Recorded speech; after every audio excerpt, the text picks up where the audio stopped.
Oh. I Oh, don't. wait, did you just start streaming as I said that? Yes. Nice.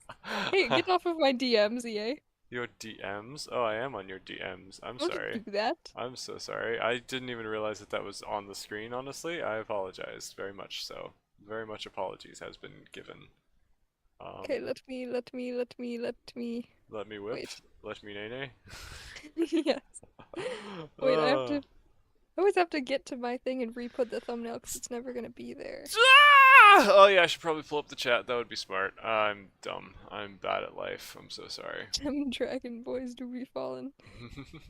No specification on whether it's in love or just like down a well or They're just something. falling. They're going down They're in an taking their earlier time on round. their ride. Yep. Yeah. Hello, Isabella Vlogs and Ab Dab. We're Welcome to the going stream. down, I love down the in the picture of an ab rain. dabbing. That's just a very, very funny visual image to me. It's very super EJ of you. Yes, so super EJ-ish. Beautiful stuff.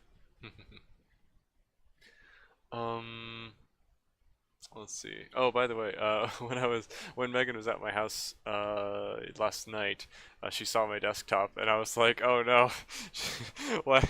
She's gonna like think all kinds of crazy things, and I just put this up for the stream, and now she's gonna be like, oh man, this man's Uh-oh, crazy. he's a furry. Yeah. Did you explain it? I did say, oh no, I just put that up for the stream like last week or something, and she was like, oh, but it's cute, oh, and I was like, oh, okay, well, if She it gets would that say that. reaction, yeah, she's nice. I appreciate her. Isabella says, EJ, you can just call me England. Okay, okay, sure. Uh, Okay. yeah, I was like, is that because I've called you Isabella for a long time, but that's only really a problem when the other Isabella's around. So yeah, if you prefer that, then yeah, whatever. Abdeb says that's actually me taking a selfie with an albino wallaby. Gasp! What? Oh, I can't see your profile picture right now because I'm using like the restream. Like here's what I see. This is the chat that I see. All I can see is your little like red circle. So unfortunately, it doesn't give me enough idea of like what your profile picture Oh is. shoot. But yeah, I'm assuming it's very cool. Samway says, "Wait, who is this she that McKay said my roommates may misconstrue as my wife?" Uh, I've been hanging out with a girl. There is nothing happening. We're just friends. But she came to my house yesterday, and I showed her virtual reality, and we like did a bunch of cool stuff. And I was showing off my awesome gamer skills, and I'm very rusty at Beat Saber, so I did terribly, and I feel ashamed of myself. And then I went to her house today, and that's why Michaela was like, "You lied to me," because she was like, "Oh, so Megan came to your house," and I'm like, "No, I went to her house." And anyway, we played cards. We're like I old think that you people. mean Megonius. Yes, young Magonius. Who's Megan? Not Migin. Megan. Megan. No, it's his She's the Megan. one from the Spider-Verse video, if you guys have seen that. That's the Indeed. Megan. She has her own color text, so you know she's special. Yeah, it's literally just kind of a mix of you and Cat's text. Hello, Horse Rider 82. Very cool Hello, name. Horse How Rider are you? 82. Oh, I'm gonna stop Are trying to speak you now. okay? No, not really. Yeah, so don't freak out. It's Ow, my just rib a still friend. hurts, dude. Don't worry. I I already think I literally, potentially Ethan, freaked listen to out me. about the Listen to me. possibilities earlier. What? Listen to me. What? I'm listening to you. I'm waiting for. Okay, now that I've waited. I think that I have like pulled a muscle or broken a rib by laughing too hard at like things that you've said, and I keep Really? like Like okay, legitimately broken a I rib? don't think I don't think I broke a rib because I think that would probably hurt more. But like genuinely, when I laugh too hard, I start like hurting, and I'm like, and it's always in the same place, and I'm like, that's a little suspicious. Oh no. Is this like a new thing? Did you feel something like give way one time and now it just hurts when you do it a little bit? Or is it like only when you laugh Mm, for a while that it. There was one time where I was editing something, and I kept laughing about it. It might have been the High School Musical 3 when you were obsessed with food and the garbage wife. And then ever since that, every time I laugh really hard and consistently, I'm just like, ow, my rib. Oh no, no, I'm sorry, I've hurt you from afar. That's funny. Ow. Elzia says, I'm Elzia on Discord. 82 is my trademark. Oh, I had no idea. Interesting. And hello, I Eric knew, I Roman. just felt like saying Horse Rider 82. Welcome to the party. Eric Uh, Roman. Laughter is the best Roman. medicine, but not for McKay. Lol. Get Oh wrecked, McKay. Hello, Simmer. Simmer. I'm already freaking out and having existential crisis no. about what I should call her. Hello, Simmer. How's it going? Ethan, Nailed how it. could you? Her name is Shimmer. Oh my freaking Isabella says it's the start of something new. Something Oh new. no. I should never have mentioned just a friend. Now everyone's gonna freak out about it for no reason. When they Just really like, should have freaked out about the EJ's in Love exposed a couple of years ago, but well, that was nobody really forever did. ago. I know, but I'm saying they should have freaked out and no one seemed to care back then. No one theorized about who it was or anything. Oh, poor Eric Not a says, "Hey, single what's person wrong with my cared. name?"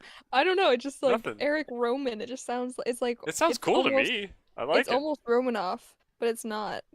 And it's just it sounds very yeah. It's like Eric Roman. You could be like a movie character. Yeah. It makes me think of like Vikings that Eric Roman. because Yeah, like it is Eric, what's very. his name? I forgot the last name of the Viking who like discovered Greenland or something. Leafman or something. I don't In remember. Greenland, unemployed in Anyway, it makes me think of Greenland. like multiple cultures like battling an epic conquest or something. It seems Why cool are to we me. reading so much into this poor guy's name? I don't know. I'm not. Isabella says, "EJ's love, expose, expose." Not right now. I'm not. I wish I were. Hello, Hannah. I need to What's find up? someone. Hello, Hannah. Stolzenfuss. Solts God bless Solstice? me. I'm sorry. Man, Sorry, that is very hard to say or pronounce. There's a lot of letters there's there. so many Ethan's people here all of a sudden. dyslexic. Eric is a common name for Vikings. Yeah, I know. That's why it made me think of that. That's very cool. We could be Should distant probably. relatives with our Viking blood.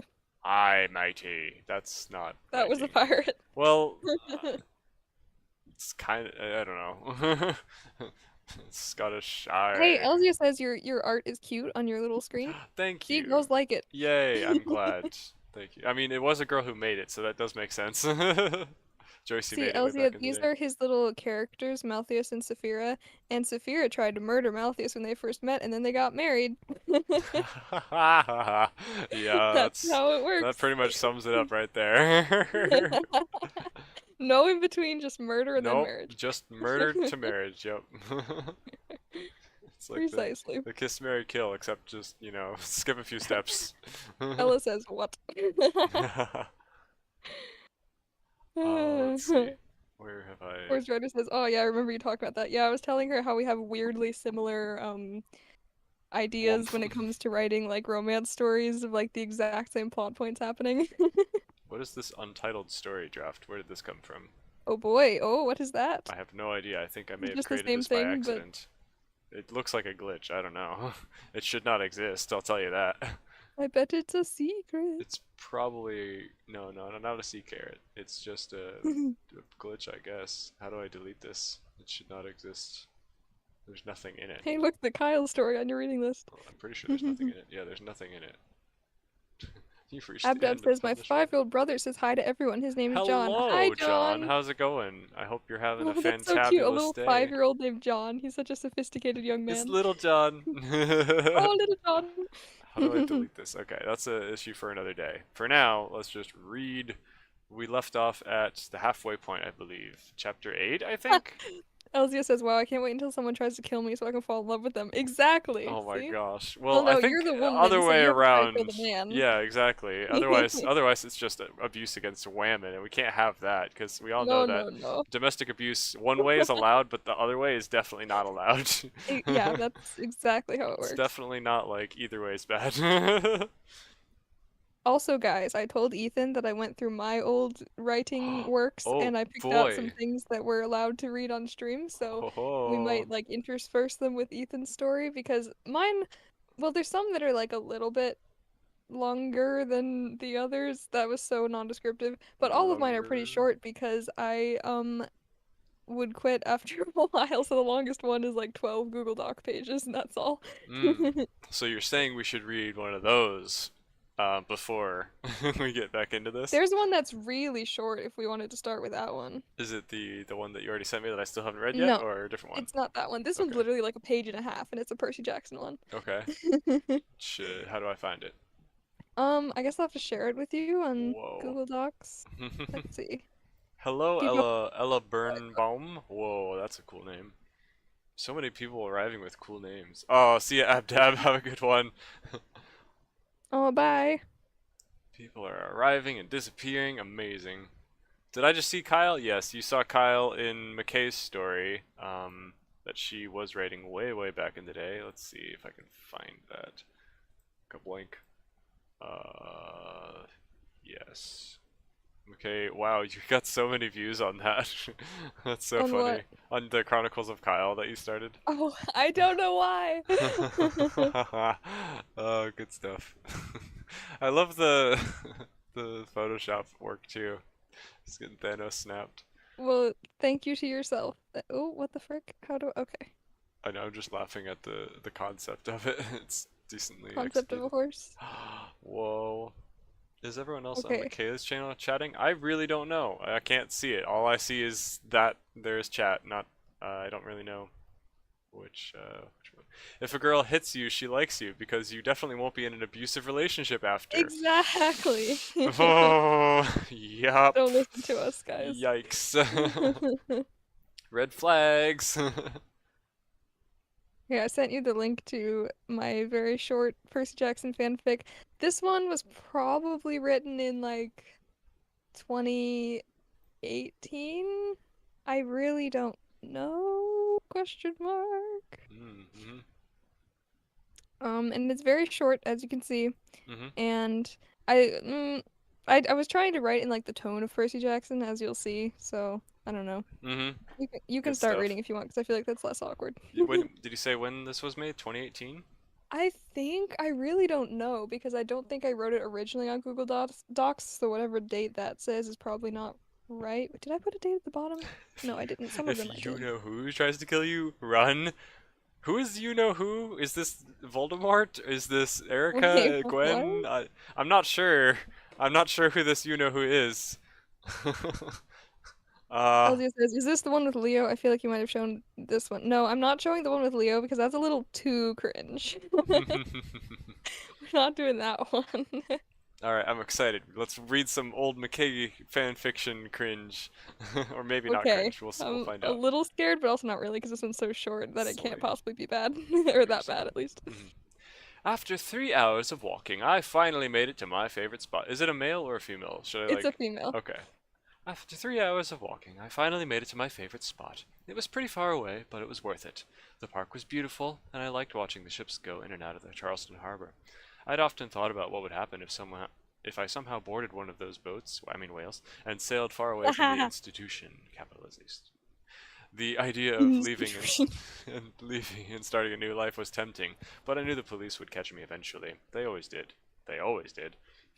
I knew they'd find me here any minute, considering this was my go-to runaway spot. I'd left twice before and come here both times. It probably wasn't smart to keep hiding in the same place, but I wasn't really trying to get away permanently. I'd die if I was. I just wanted to get away from the constant supervision of the social workers and constant teasing from other kids. It was nice to just sit on the pier and pretend to be a normal teenager for once. My great adventure lasted a grand total of 5 minutes before someone pulled me roughly to my feet and turned me around to face him. It was a police officer. He didn't look as mean as the last one, but my heart started racing anyway. I wasn't great with social interaction, especially when I was being arrested. The man gave me a once-over. Your name, Solon, insert last name? He asked! Let me defend myself. I hate that name. Let me say I did not come up with it. It was my friend, and I don't think I even liked it at the time, but I put it in there because she liked it. I wasn't even laughing about the first name. I was laughing about the insert last name. Insert last name. Yeah, I just could not be bothered to make a Fair last enough. name. I mean, that's probably a better way to do it because it's easier to search for that whole thing if you do it consistently and Yeah. replace it in all those places at once. I usually give it like a placeholder last name and then change the placeholder like 5 times, and then I have to search my entire document for like all these different renditions from the multiple names I gave this person. Uh, Also, can you guess her godly parent based on her very obvious name? uh, no. Oh, this is Solon? not obvious. Is there any god is it that's related to the sun, Apollo, There or you go. okay, gotcha. Okay, carry on. Anyway, he sounded pretty bored, like he wrangled up a disobedient, or like he wrangled up disobedient runaway kids every day. I hated myself for getting into this situation again. Why did I choose to break the law when the authority figures terrified me? Everything inside me urged to bolt or even, like, jump off the pier into the lake, but I took a deep breath and forced myself to nod. The cop sighed. You know you're not supposed to be here, kid, he said impatiently. He started this little monologue about how this was my third offense and he'd be forced to take me back to the institution, not capitalized this time, Whoa. where they'd apply disciplinary action, blah blah blah. When he glanced above my head, and his authoritative expression melted into one of sheer panic. It reminded me of how the man, what a police officer! It reminded me of how the kids had looked when they'd walked into the kitchen to see me wielding a knife beside the empty cage of Holly the rabbit. What the frick? Is this woman okay? She has some serious mental issues, No, it much makes worse than I sense. Keep thought. reading. Apparently, they'd failed to notice the giant scratches and teeth marks on the walls, floor, and my own body. I discovered that Holly was a bit more than a fuzzy little bunny, but other kids decided to call me psychopathic rabbit murderer for the next month. That night was the first time I ran away. Wow. She's Yikes. not that crazy. Doesn't pay to be a half-blood. Exactly. I looked behind me to see what the officer to see what had the officer so freaked out, but I couldn't even comprehend what it was before it grabbed me in its talons and jerked me into the air. I don't know if you've ever been violently ripped from the earth by a giant eagle. Huh, let me think. There was that one no, no, that was a falcon. No, so I guess no. um, but I wouldn't recommend it. We were flying rather high at about a bajillion miles per hour, and my arms felt like they were about to leave my body behind. If the policeman was scary, this was panic-inducing. I heard a cacophony of screaming and the clashing of weapons behind me, but I couldn't see anything until we passed directly over an island. I realized it was Fort Sumter, but it didn't look like it had ever left the Civil War. People were running around and screaming in every direction imaginable. There were golden eagles everywhere, and there was a literal hurricane happening right at the edge of the water. Whoa. It would have taken me another 20 minutes to figure out what the heck was going on, but that's when I was dropped about 15 feet onto the fort. I'd always wanted to visit Fort Sumter, but these weren't exactly ideal circumstances. I hit the stone floor and immediately couldn't breathe. While I was on the ground, the guy riding the eagle dismounted and pointed a sword at my chest. I decided it was best not to move. Wow, what is happening? I'm gonna take a second to catch up with chat. Okay. Oh Rats are yeah, fun evil. fact, what was happening at Fort Sumter is actually directly from the books because I was gonna make this like follow the books. So it Oh, was actually a thing that was happening, but it's been so long since I've read them that I don't remember that much. gotcha. To be honest, I can't remember where or what Fort Sumter is or what happened in the books because it's been ages since I read the books. EJ, you know who? No, I don't. Huh? It could be anyone. I don't know what's happening. Watch out for sus people, EJ. See no evil, hear no evil, monkey noises. Is she in a mental institution? Haha. No, I Probably. think I looked up like a real orphanage around that area and Mm, like it was called something something institution. So like I called it that. I don't know. that's what you want me to think. Suspicious. Alright. See a person whose name I'm no longer allowed to say. Ah, I Oh get it now. no. I get it now. Now I get it. She who must not be named. Samwise says, "See ya, Yeetmar." Yeemar. Lol, inserts last name, Michael Jackson. Welcome back, Abdab. That was quick. Hello. Okay. Is it a story about Flabbit that murders? No. The hobbits have been picked up by equals. Lord of the Rings slash Hobbit vibes. Really? That is not the vibes it gives me, but I guess, I eagles. mean, just the big bird picking you up, I guess, but the rest of it. Yeetmare. Also, you're not reading this with the proper Percy Jackson tone, so it made it sound so much worse than it was. Was I supposed to give it more like snarky hilarity bounciness to it? I don't. Precisely. I was trying to do like a girly like internal monologue, but like more womanly calm, but I could not make it happen. I apologize. But It's you can fine. take over the reading as soon as I do my male line here. Looks like we got another Greek, he said without breaking eye contact, but I don't recognize this one. How does he I know think that? that might have been Octavian. I cannot remember though. Oh, looks like we've got to the Oh Greek, he boy. said without breaking eye contact. But I don't recognize this one. Love that his voice instantly changes to that. He's an idiot, isn't he? At first, I didn't know who he was talking to, but then I noticed why is it spelled like that? Let me two, fix that. two girls. Two girls standing about 10 feet to my right. One had blonde hair and was wearing an orange t-shirt. The other looked fully clothed for battle and had long dark hair. It looked like they'd been as arguing. opposed to It not was scary trying that to that be. was the most peaceful thing I'd seen on this island. The dark-haired one looked at me. I was very aware that I was sitting half up with a sword to my chest. Very dignified. Um, I don't know her, the dark-haired girl said after examining me with her strangely piercing eyes. Is she one of yours, Annabeth?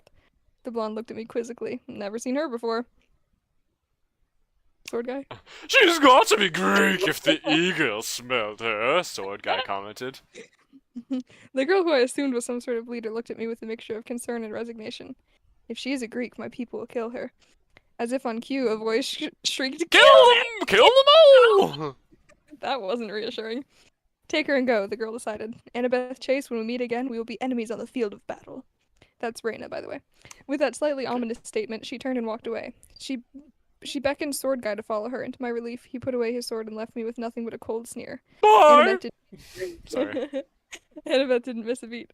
Come on, she shouted over the din of battle. She grabbed my arm and pulled me off the ground. It seemed like a death wish to just sprint through a battlefield, but Annabeth didn't hesitate. She didn't let go of me until we reached a giant warship that was already starting to pull away from the dock. A pretty girl with choppy brown hair helped Annabeth scramble onto the boat. Annabeth turned around and offered me her hand. I didn't know if these people were friends or foes, but I'd already been told I'd die on this island, so I decided to take the chance. I grabbed her hand and she pulled me onto the ship. We both collapsed to the ground. Go! Annabeth screamed. Go, go, go! As if it had a mind of its own, the ship immediately set off at a seemingly impossible speed away from the battle, and then you never ever know what happened. Oh no, what's gonna happen? Man, You'll I'm so never freaking invested know. in insert last name's journey. Insert last name. I gotta eat it to the evening service, but this was entertaining. Alright, see ya, Okay, have Elzia. Have a fun. good one. I'm glad you got to see my page and a half of Actually, Talia. very mid crap. And then they all died. The end. Credits start rolling. Yeah, I can't remember if this was connected to the Leo story or if it wasn't. I really can't remember. And oh, I'm feeling a weird temptation to read that one, but I know it's like so much cringier than this one. Oh no. Another story. Oh Lord, I'm scared of that. It's like it's the same length, but it's like it's not that bad, but it's bad for me because it was like a self-insert that was like having some chemistry with Leo, and I hate it and I want to throw up. I need more of this, says Isabella. Yeah, go back to 2018, McKay. Time travel using my 11-year-old story and make more of this so we can sass it. Oh boy.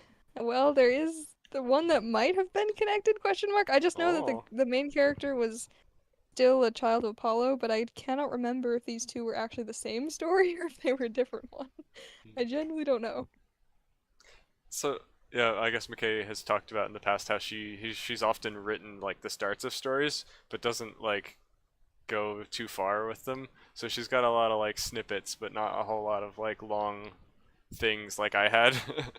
Granted, I don't even have a lot of long manuscripts either. It's just once in a while I actually have the dedication to keep up with something, but most of mine are also snippets.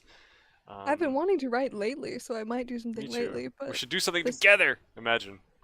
well, our desires of what we want to write never seem to match up though. That's true. Also, our writing styles probably are a little different. Possibly. Mine kind of changes based on the vibe of what I'm writing. Like this is not really my typical Mm-hmm. style, but I was like matching the Percy Jackson style, I think. I don't know. I don't know Mm-hmm. what my style is. Mm-hmm. Um, oh, but the other one, the other like short one with Percy Jackson, it was very like I'm not like other girls, which is why I want to throw up.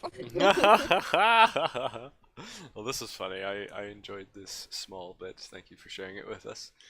Yeah, no problem. I feel like it was kind of boring because it wasn't really like cringe, but it wasn't like It's a good. decent setup. I mean, this It's part, just the whole like, oh, I'm so edgy and like orphan, and oh man, I've gotten into trouble so many times. It feels a little oh, cliche, that one but it wasn't I feel supposed like to be like if it reflect, angsty. It yeah. was like it was supposed to be more like lighthearted. It was like Mm-hmm.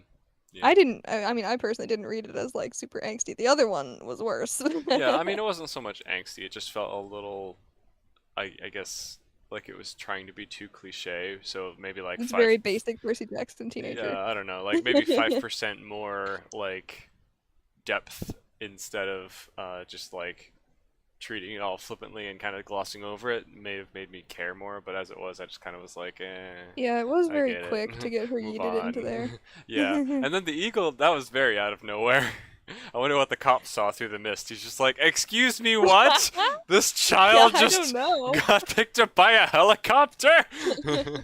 I just thought it was a fun way to like insert a new character into the story because that was like an actual battle that was happening. And I was like, what if I just had this person get like dumped into a battle by an eagle? And I don't Mhm. know why I chose that. I could not freaking tell you. Mhm. Mhm.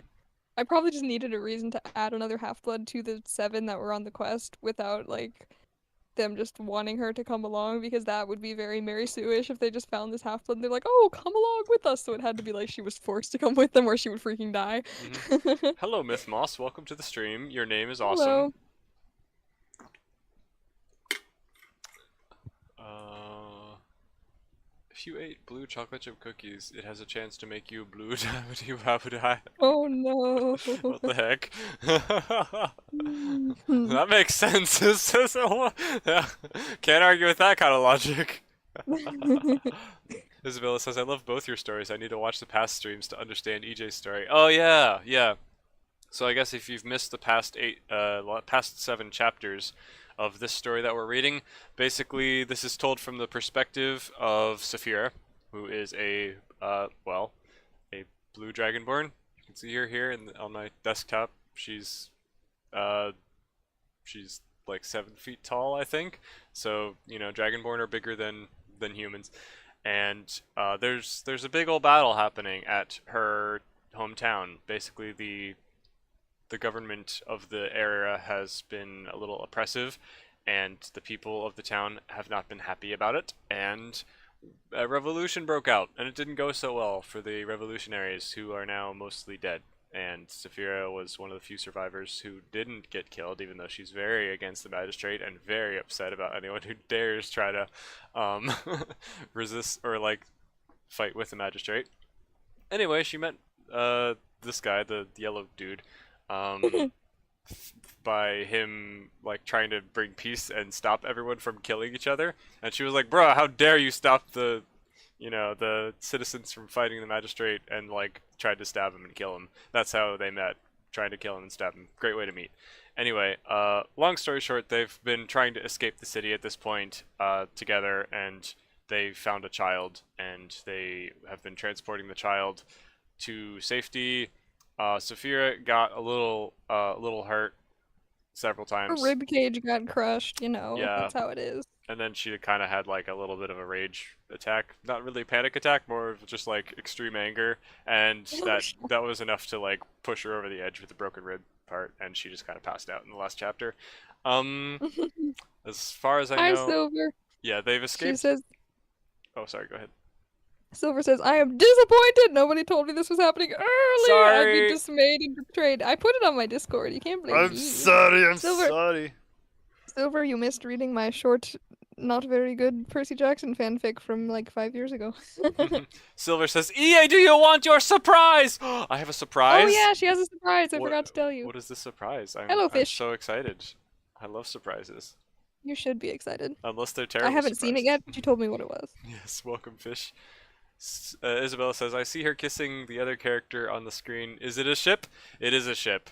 Oh Originally, shit. these characters started off as the yellow one is my D&D character, like my second ever D&D character that I made, and I played him for a few months, way back in like 2018 through 2019. And he had a family. He had a wife and 2 daughters. The red dragon here and the silver or white or whatever color this is, this dragonborn are his daughters, and the blue one is his wife. So that was the family for a while back in the day when I was doing D&D, and I decided to go ahead and write this little backstory of how Malthus and Saphira met. So that's what this whole story is. This is just kind of the first time they met, and it's told from Saphira's point of view, just for funsies. And there wasn't really a point to beginning this story. I just did it, and it got out of hand, and now it's really long. So we're 8 chapters in out of 15. Um, I don't know if there's any. We'll catch you up on any other relevant information that you might need to remember as we get through it. But long story short, there's kind of like a war going on a little bit right now, and Saphir got hurt, and now they're at like a safe zone outside the city for now. But the magistrate might still be around. Anyway, Silver says, EA, are you ready? You better I'm be I'm ready! so ready for this. What is the surprise? I'm so confused. Silver messaged me the other day and was like, "Hey, I have a surprise for you on the stream." And I'm like, "Oh Oh, she boy." messaged me the same thing. I'm so surprised. I'm already surprised. I'm scared. Samboy says D&D, dudes and Dumbledore. D&D Yes. is Dungeons and Dragons. It's a game where you basically it's basically storytelling, but with a group and a little bit of rules to make it a little more like um randomized and also like fair, so that you can't, like, if people disagree about who should win in a battle or something, EA, you look have at a the way to decide it. surprise. Where is the surprise? It is in DMs. Okay, well, I'm on streamer mode, so I don't get notified about things. Okay, okay. Whoa! Wow! Does he have an eye Surprise! patch? What am I looking at? No, That's it's so just the cool, shadow though. on his little face. Oh, I see. Wow. Thank you. That's so cool. I like it. He is so Did you draw cool. this yourself? Wow, Yes. I didn't know Silver did art. That's so What? How could fancy. you possibly not know that Silver did art? I don't know. I haven't seen Silver He art has before. sent Or us maybe art I of has us she? before in the past. Well, maybe I didn't see it, or maybe I'm dumb and I forgot. I don't know. To be fair, I did fully forget that the art on my McPhaila channel was by Silver because we just received so much fan art back in the day that it all blurred together. Yeah, it's hard to remember. Wow, that's so cool. I'm He's still so cute. my brain is not quite able to tell the shadow part. It still looks like an eye patch to me. I Well, maybe he just wanted your pirate side oh too. maybe yeah. Well, yeah, thank you Yeah, so he told much. me That's so she cool. drew one of the characters, but I didn't know which Wow, one it would be. So that's that's so just so great. cute. I like it. I will save You it. look so happy. Save image as. That's perfect name for it. I love it. What was it? uh, in 21, 22. Amazing. I'm okay. Mm. She says, "You're welcome. I did do the art." Wow, that's so great. Thank you, thank you, Oh, thank you, thank oh, you. hi I Seb. cannot thank you enough. I always feel so special when people do art of Oh. anything I'm related to, not even if it's like of me, but just like things that I'm tangentially like involved in. It's really cool. Like even Also, EA, like McKay's characters and things that are I've been around. It's really cool to see. What? I forgot, Silver expressed interest in joining our streams, so if you would want her to, we could invite. What am I saying right now? Oh, you mean to like help us keep up with chat as we read or something? Chat or reading if we need more characters, or I don't know, whatever. Sure, I think there are a bunch of voices needed for this chapter, probably. Also, what is this trying to tell me? Ah, yes, I know that I downloaded that because I downloaded it. Thank you for telling me, though. Yeah, I don't mind that. That's good, especially with the chat moving as fast as it is already. Let's we're never gonna get into the thing if we keep looking at chat. But yeah, I'm fine with that. You want to switch to that chat? This one. Skablank! Haha, I did it. You didn't even get to give your input. Take that. I love that we didn't even ask Silver if she was like ready. We Ha! just, okay, you can come if you want. Well, I mean, the option is there. She can join if she feels like it. Silver says, I just took a really buff man image and used that for the body. That's what I did at first, too. I used myself. I'm kidding. Oh, super In eager. real life, my shoulders droop a lot more than Maltheus's do, so I need to work on my bulk in real life.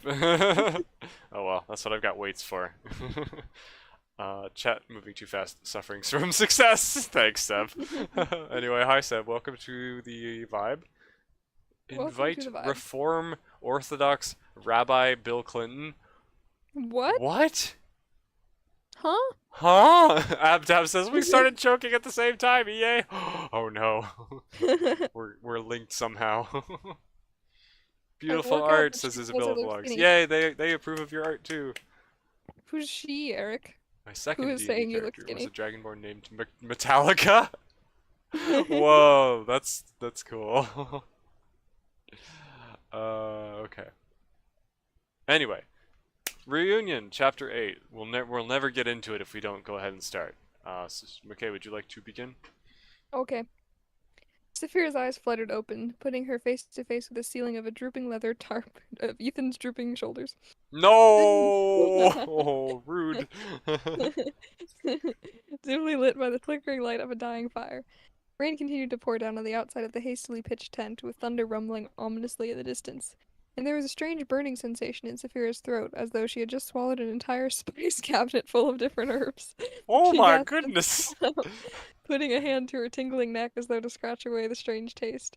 As she sat up, she smelled she smelt? She felt a small unknown liquid leak out of the corners of her mouth and trickle down to her still soaked clothes, and her ribs cried out in muted pain for a moment. It's me! But the pain was fading fast. Oh no, it is you! Notice had never been there at all. Her foot, arm, and other aches also seemed to be fading, leaving her feeling rested and energized. Long rest! But Saphira was a bit too preoccupied to care about any of that. A young blue dragonborn with glasses was standing before her at the foot of the mat Saphira was laying on. He was holding a half-filled water skin and was smiling mischievously at her as a few drops of greenish, almost luminescent liquid fell to the ground from the flask. Meanwhile, an older white dragonborn and a blue female sat on the other side of Saphira's mat, looking concernedly down upon her. It was her family. Whoa, plot twist. Whoa, they're alive! Amazing! Whoa, Silver, hello. Boo! Whoa. Whoa! Scared! Hello, Silver. Welcome to the Got party. you. I'm so scared. Imagine we just had Silver do all of the voices and we just do the Oh, like no. the background descriptions. Yeah, not It's everyone like can come up with the- 100 voices like you. Ha. It's like the Lego Fair movie, and it's just like the pew pew pew pew pew. enough. Isabella Oh, says, yeah, Silver, I've you- been listening to Ruby soundtrack and I love it. Yeah, I saw. The new one's coming out in July, and it is July at the end of July. Oh yeah, no problem, Fish. Quick recap is Malthius is the yellow dragonborn here. Saphira is the blue dragonborn here. This is a backstory of how they met. There's a big old battle that happened at a city. Saphira's hurt, but they managed to get out and they're at a refugee camp. The magistrate is like the government, and they're not happy about people getting away from their organized plans, even though their organized refugee camp is terrible. So this is like a unsanctioned escape, and everyone's vibing here for a bit. That's pretty much all you need to know. Everyone Sophia. thinks I'm Cat. That's so funny. Yeah, this is not Your Cat, voice does this is sound in fact similar, Silver. but yeah, it's not. They do not a the little same bit. I person. understand. Yeah, you can be forgiven. Ooh, the drama! Neat. Cool. The drama. Glad. I was Hello, listening to Sophia, Super welcome. EJ before I discovered Oh, that you were boy. streaming, so that was Ah, fun. yes. Super I just got EJ. past 9/11. Oh God. no, that's probably the worst part of the story, honestly. Yeah. So at If least it you're was a past it. Cringing. Alluding that Johan went to the Holocaust. Oh no! No. At least we didn't actually go there, though. You just said Oh, it to the side. boy. Yeah. I had standards. I don't know if that's better or worse, but okay. Oh gosh. No, specifically just sending the Jewish one there. I don't know if that's probably worse. Oh my gosh, terrible. Awful. Okay, I have to put on my British again. Yes, because for some reason Saphira's Although British, even though she I never feel like was in the Brits D&D can't say campaign. "dang it." I've never heard a Brit say "dang That's it." so in my life. true. Yeah, she's definitely not British, but Dang If it, I am Anya. if I'm doing voices, does someone want to send me the Wattpad link? Oh yeah, Oh. that would probably Actually- help. we could do that. I mean, if you want In to be a case. voice for anything. Yeah, I mean only if you want me to. You Whoa. beat me! How dare you? Whoa! I have 2 links. You can choose which link you Whoa. like better. Let us know which one you chose. I'm closing my eyes. There's a Oh no, I correct can't answer. see where. I can't see where. Who could have foreseen that Eyes- you wouldn't be eyes able to would see? help. Okay, I chose EJ's because I tried to do it blindly and then it didn't work. I did it. I'm the best. Take that, sis.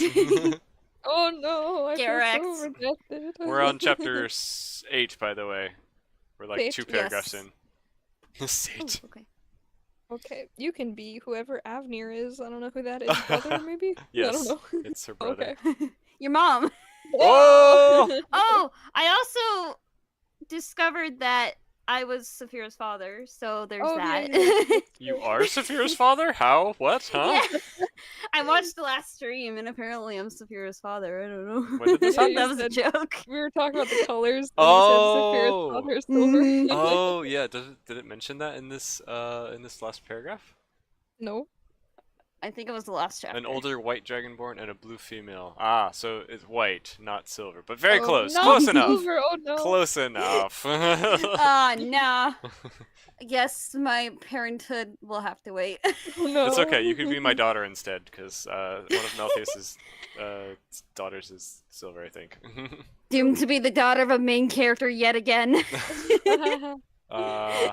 Don't remember the first time for this, but all right. You don't remember anything. No, I don't. Okay, if it's not right in front of me, I don't remember it. I'm sorry. It Okay. gets deleted from my memory. Okay. I'm gonna Isabella talk says, to "Oh Avnir now. gee, Silver, I always forget how cute your voice is." Aw. Thank you. Welcome, Okay. Swagger. Hello. Oh, there's a Dang lot it, of people. Avnir, right Saphira now. coughed, spitting out a little more of the spicy goo in her mouth. Why do you always have to put so much cinnamon in these potions? She demanded, shuddering as she felt her stomach churn, feeling like heartburn. It made her feel a bit queasy, but not enough to vomit. Health potions aren't even supposed to have mustard! Can your stomach have heartburn? I was wondering that too.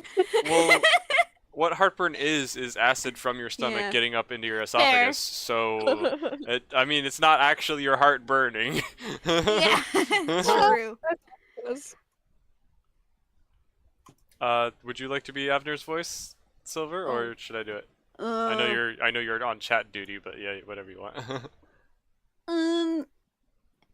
Okay, wait. Am I? Is Yeah, okay. we used to stream a lot more. We have been doing it on Twitch, but we took a long break this past like year-ish.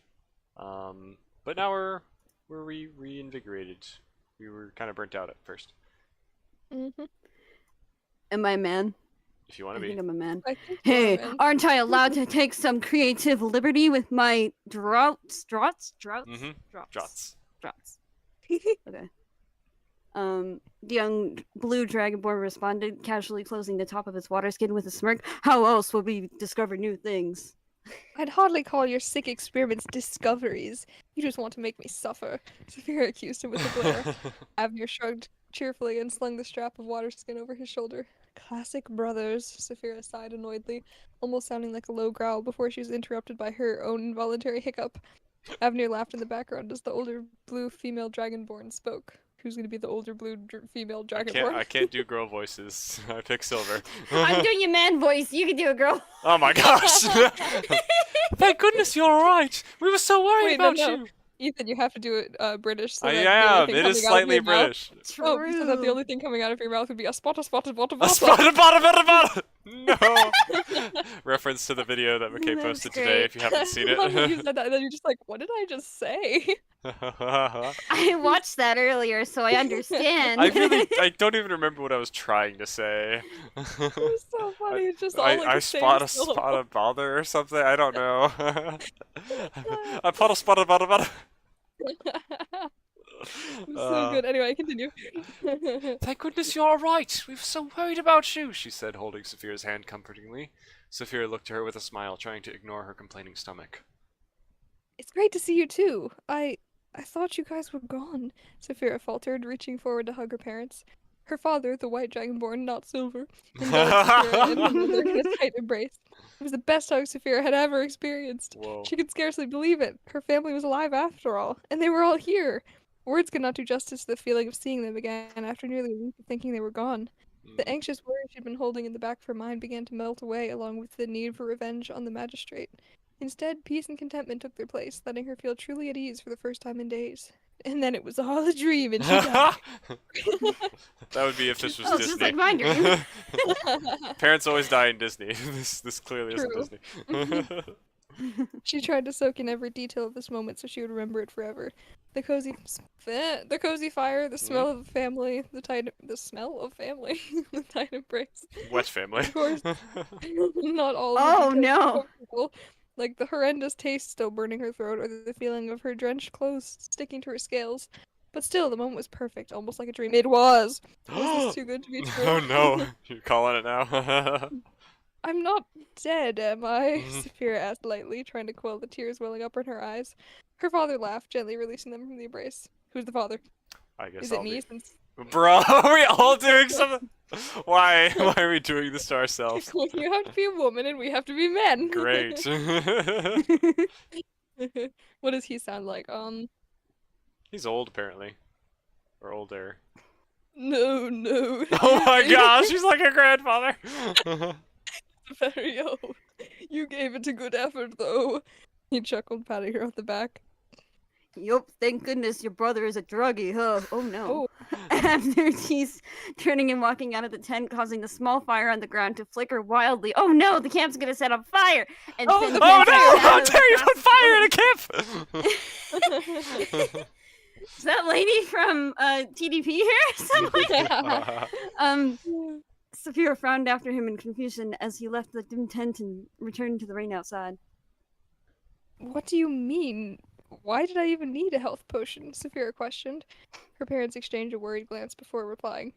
You were dying, her father responded bluntly. Your lungs were collapsing. You couldn't breathe. Thank goodness Avnir had what he needed to help you. Sounds like a theater kid. You couldn't breathe! What? Really? Saphira doubted, putting a hand to her chest again. It no longer hurt at all, even when she pushed on it or breathed deeply.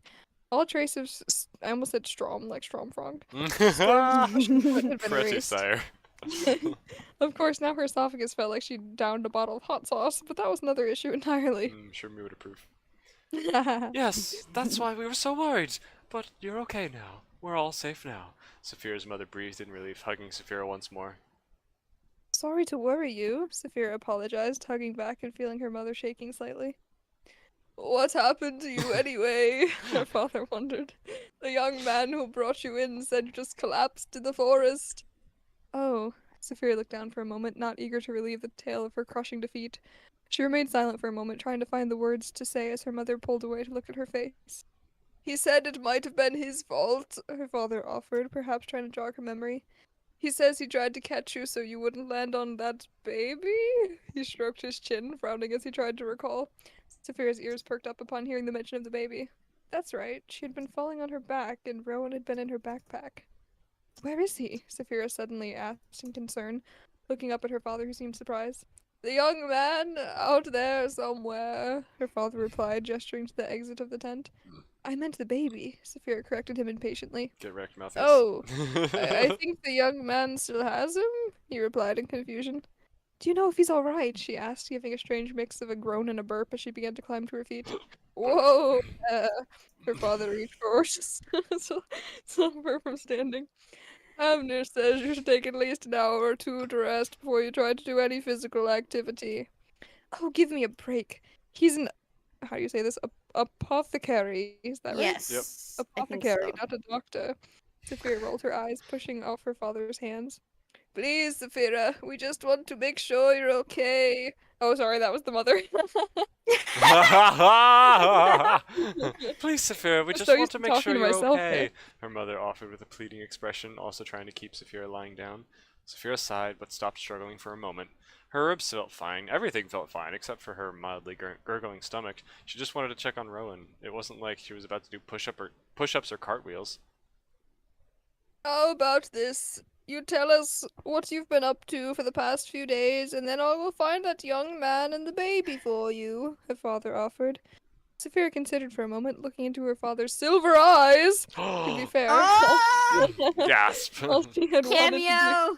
for the past few days was reunite with her family. There was no sense in running away from them now that she had actually found them. They were alive, and Rowan was probably safe with Malthus. For now, everything was alright. Saphira relaxed, laying back down with a peaceful smile. Sure, Dad. Why not? She agreed, taking a deep breath. Saphira spent the next few minutes relaying how she had been on duty when she found out about the fighting, and how she had rushed home to find her family missing. She described how scared she had been and how she had been forced to assume that her family was dead. She listed her accomplishments with aiding the freedom fighters against the magistrate until she had bumped into Malthus and gotten captured at the exit to the city. And finally she told him about her daring escape and her run-in with Storm. Her parents were naturally horrified about all the danger she had been through, but were relieved that she was safe. Then they exchanged tales with Saphira about how they had been one of the first few families to be evacuated from the city and how they had helped to set up this camp for the other survivors, with Abner doing his best to help the wounded while her parents collected what scarce supplies they could from the surrounding area. Okay, we should probably look at the chat for a second. I just did and failed Oh. miserably.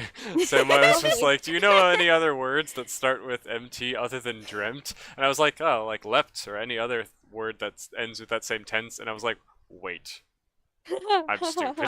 I had to hold back laughter I'm when so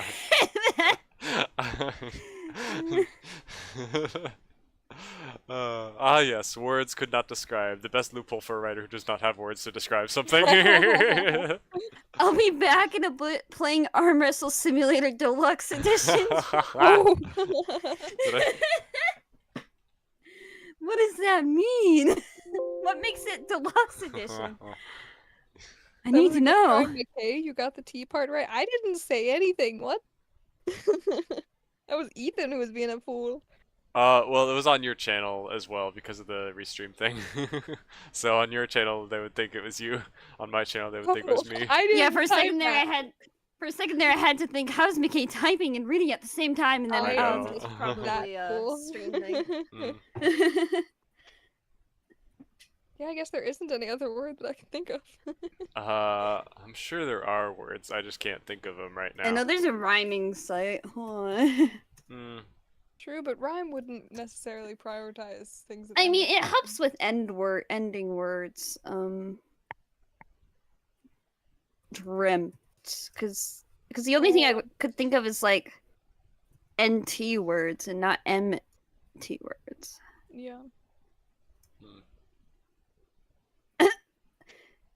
Oh, well, that's not helpful.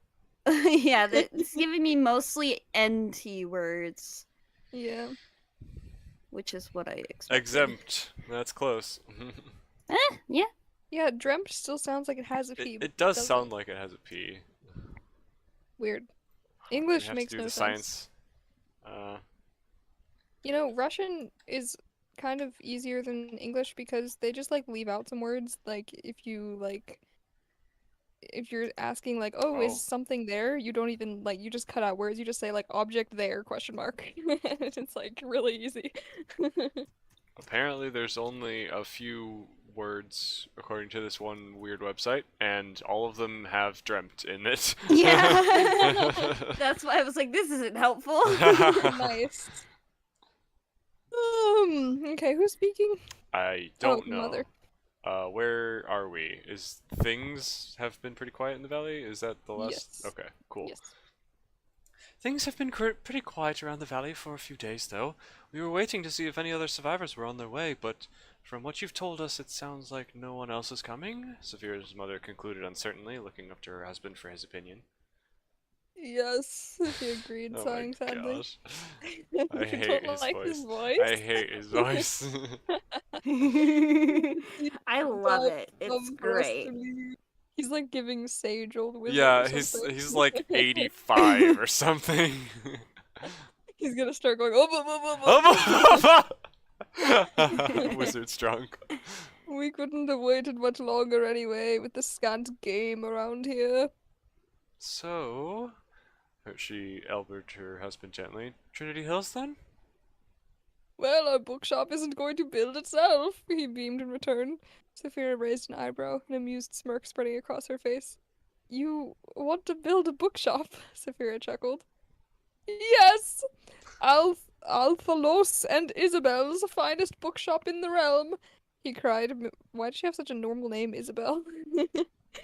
Miming his But the hand sounds across of the his imaginary voice is sign. gonna be Could've by the sworn it sounds was of his voice, Athaloth, it's gonna be not just Alphaloth. Isabel's pretty soon here. Oof! Oh!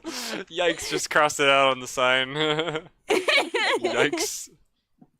Your mother and I were discussing what to do with a fresh start, so we figured may as You're well gonna make follow me our dreams, right? Change the You idea I can- have for the other story. The next part. Oh, you and Avnia can help too. But it's so boring, Saphira complained, trying not to laugh. Her father seemed a little hurt by this, but he continued smiling. Well, that's not very nice, he scolded, putting his hands on his hips. There are plenty of neat things to do in a bookshop. Just think of all the stories you could read while on lunch breaks and all the adventures you discover while sitting in a cozy armchair by the fire. Can I Dad, get I'm not. hired? For real. I You would can love replace that. him when he dies. I'm not a Oh kid no. anymore. I Yikes. go on real adventures now and make my own stories. Sophia reminded him, trying to rest her hand on the daggers on her belt. Her hand. Sorry, I got confused. Trying to rest her hand on the daggers on her belt? Okay. Hmm. It's apparently difficult. Her Because it hand doesn't exist. Oh, sorry, I'm being slow. Her hand encountered nothing but cloth and air, and she looked around in surprise, seeing that her belt was folded neatly and sitting on her mat, with the daggers still attached to it. She immediately reached over and began to put it back on as her mother spoke up. But you used to love all the stories. We read you about fighting darkness and beating up bad guys. Think of a shop where you could share those tales with others. A place where a whole family could work together. It would be safer than working as a guard or mixing up stink bombs like your brother does. Poor Avnir. Yeah, I Poor know, but I man. can't sit home sitting around inside and stamping books or managing money. I have to be out there exploring the city, seeing the sights, Saphira argued. Him, Father. mother. It's father. Oh, Father. why can't I freaking read today? I It's because you're an old man now. am too old to read. I need my glasses, which I don't have. You don't I'm need sure a we'd gun. have pickups and deliveries across the city, her father offered, smile fading a bit. Saphira bit her lip, not enthusiastic about the idea, but not wanting to hurt his feelings worse. Or maybe you could sell cookies in the shop. You like doing that kind of thing too, right? Yeah, I guess, she agreed half-heartedly. There was a brief moment of awkward silence as Saphira considered, trying to imagine a life of being stuck inside all day. There was no way. She wouldn't be able to help herself from going out and getting into trouble from time to time, even if she found something worth staying home for. That's certainly an interesting dream of yours, she tried to encourage, looking back up with an overenthusiastic smile. I'll help as much as I can, of course, but we can talk later. For now I've got a baby to check on and a brother to thank, I guess. She rolled her eyes about the brother part, knowing he probably would only have a one-word answer. Ah, her father reminded, holding her down as she tried to stand again. You need to stay resting, just like me, or we will both end up dead before we are tomorrow. It's the You'll dead of catch night, cold. and it's pouring outside. Can't that stuff wait until morning? But, Severe protested. I almost choked and died, trying to gently push his hands away again before meeting his loving yet insistent gaze. Fine, I guess I can't argue with bedtime, now can I? Saphira joked with a knowing smile. That's my girl, he smiled, cradling her cheek for a brief moment. I'll see if I can find you some dry clothes, her mother decided, standing to go. Don't you go falling asleep on me before I get back, she lectured, pointing threateningly at Saphira as her husband stood as well. Don't worry, I don't feel like I'll be able to what? I don't feel like I'll be able to sleep at all after that health potion. Sorry, I don't know why that one Saphira tickled me so much. Saphira laughed rather energized, despite her exhausting day. So you say, her mother smiled, leading Saphira's father to the exit of the tent and stepping out into the rain. Lightning flashed again as they exited, casting the silhouettes of Saphira's parents and a third figure onto the outside of her tent. Thunder rumbled immediately after, muffling a startled cry from Saphira's mother. Ah! My goodness, don't sneak up on us like that! Sorry, I was just waiting to see if Saphira was okay, a familiar voice replied. Can I see her? A few moments later, Malthus poked his head through the tent flap, awkwardly looking around the small room. It was a simple tent, with nothing but a few sticks driven into the ground to support the low-hanging ceiling, and the grass of the floor was beginning to die from lack of sunlight. There were 3 other mats on the ground, presumably for Saphira's family. But otherwise, the room was pretty bare of belongings or furniture. There was a small bag beside one of the mats, overflowing with thick books, while another— He brought his books from him with the burning oh my gosh. While another bag beside it was open, revealing some meager food and cooking supplies. The dying fire flickered violently once again as Malthus lingered uncertainly in the windy doorway. Come in, Windy? you're letting in the cold, Saphira mentioned, sitting up on her mat and crossing her legs Indian style. Sorry, he mumbled, entering the small space and ducking down to avoid scraping his head on the tarp above him. He took a couple steps into the tent and sat down on the ground between Saphira and the fire. Malthus looked exhausted once again, and he was completely drenched, dripping with rain as he sat before her. The soaked scabs on his face seemed to be dissolving as well, revealing the raw flesh and jaded scales, healing but No, he's not beneath. quite so ugly. Whoa! He was holding the leather backpack in his arms, which was also waterlogged, but hopefully dry on the inside. The little guy is fine, by the way, Malthus offered, holding out the bag to her. Sophia eagerly reached forward to open the bag and peek inside, seeing Rowan laying within with puffy cheeks and a sullen expression as he tried to gnaw on a corner of the cloth he was laying upon. He was crying for hours. I'm surprised he's still awake, Malthus commented as Sophia took the backpack and set it beside her. And he's not hurt? Saphira sighed in relief, lifting Rowan out of the bag and cradling him gently. Aw, she likes him. No, he was just a little shaken. I was more concerned about you, Malthus admitted, catching her eyes with a worried expression. When you started falling, I pulled you towards me so you wouldn't land on the baby. I didn't think I pulled you that hard, but I heard a snap when I caught you, and Shoot. then you... Oh no! Well, you started having trouble breathing. That He looked moment when down, you break your shuddering. girlfriend's ribs. Yikes! He's just so strong and powerful, unlike me with my droopy shoulders. I'm Hey, kidding. she tried to kill him, he That's tried fair. to kill her, That's now fair. they're even. Now they're even. Oh no. I tried to help, but there was nothing I could do. I thought you were going to die because of me. I'm really sorry. I didn't mean to hurt you. I was just trying to help. He sighed sadly, his voice strained as he bowed his head away from her. Sophia Okay. stared in disbelief for a moment, scarcely able to process what she had just heard. Storm stepping on her chest wasn't enough to break her ribs, but Malthus the Ramrod was able to collapse her chest by trying to catch her from a 2-foot fall. Was she really this For He rolled a fragile? nat 3000. What? He rolled a nat 3000. Oh no! Was she really this fragile? No, it must have been just a 5% chance of hitting an unlucky angle Oh and my making her injury gosh. worse or something. That's funny because there's a 5% chance of getting a nat 1 on a 20-sided die. Funny. If the characters in Reference. this story were pizza, what kind of toppings would they have? That's What? a good question. That's what Seb asked, I think. Yeah. I guess Malthus would be pineapple because he's sweet. I don't know. Oh, Sophia would be like jalapenos. true, yeah. She's spicy. The dad Sweet would and be like an old spicy. pizza that's been there He for would 20 just, years. he would be a dust pizza, just sprinkled with age. Refrigerated pizza. Rowan, I don't think we want to know. Just maybe milk or some Milk unspeakable Pizza? substance. Oh no. I don't know. Or cheese, that's like milk but mixed up more. Fair enough, yeah. I'm trying to read the chat, but I The can't babies tell anything survived. that's They're going very on. durable. Landed on a baby? What? Babies are made of rubber and styrofoam? Wow. Do they have, True, like, but they're made in also China so stamped on them? fragile. Like if you just shake a baby too much, you can ruin them for life. Oh my goodness. True. Yikes. Poor They're Thanks so little for letting me babies. helpless. I love babies. They're so cute. I saw such a cute little baby at church today. I Oh, see thank her you, every Seb. week. I appreciate it. They Not say- the beard. EJ planning to rob a bank with Jim Carrey? What? Whoa. Where did this come from? How did you find out my plans? Yeah, what was that in reference to? I'm confused. Don't know. Why do you guys hate babies? Who hates babies? I love babies. Babies are so freaking cute. I hate babies. I love babies. When did we say we hated babies? I was working my church's nursery. Oh, a he's couple probably weeks talking about ago. shaking babies. Yeah, Oh, I With mean, the dead baby currency, maybe. I don't know. no. No. So I was working in the nursery for church a couple weeks ago, and I was holding a baby who's like probably almost 1-ish. From And I was holding her on experience. my lap, and every once in a while she would just like look up at me, like I was behind her 'cause she was on my lap, but she would just like look up like she just realized I was there, and she would stare at me with her huge eyes, and I was like, "Hello, I'm here. Did you just now realize?" It was very cute. She's so cute. I love her. Was this Sydney? Or Oh no, this was Brittany? someone from the oh, okay, gotcha. new Corch. New Corch. New Corch. I've heard of 3-year-olds Um, getting their fingers smashed between a door by accident and having no broken bones. Wow. Oh no, Yikes. I got my finger stuck in a car door once. That was fun.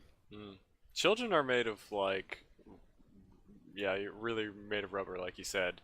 They can Seb, I'm not fall speaking from experience. Stop it. crazy things, and yet it's really weird because when I was a kid, I think I like fell and banged my head into the edge of a coffee table, and I got up and I was just Oh, fine. no. I did not care at all. That probably explains a lot, but anyway.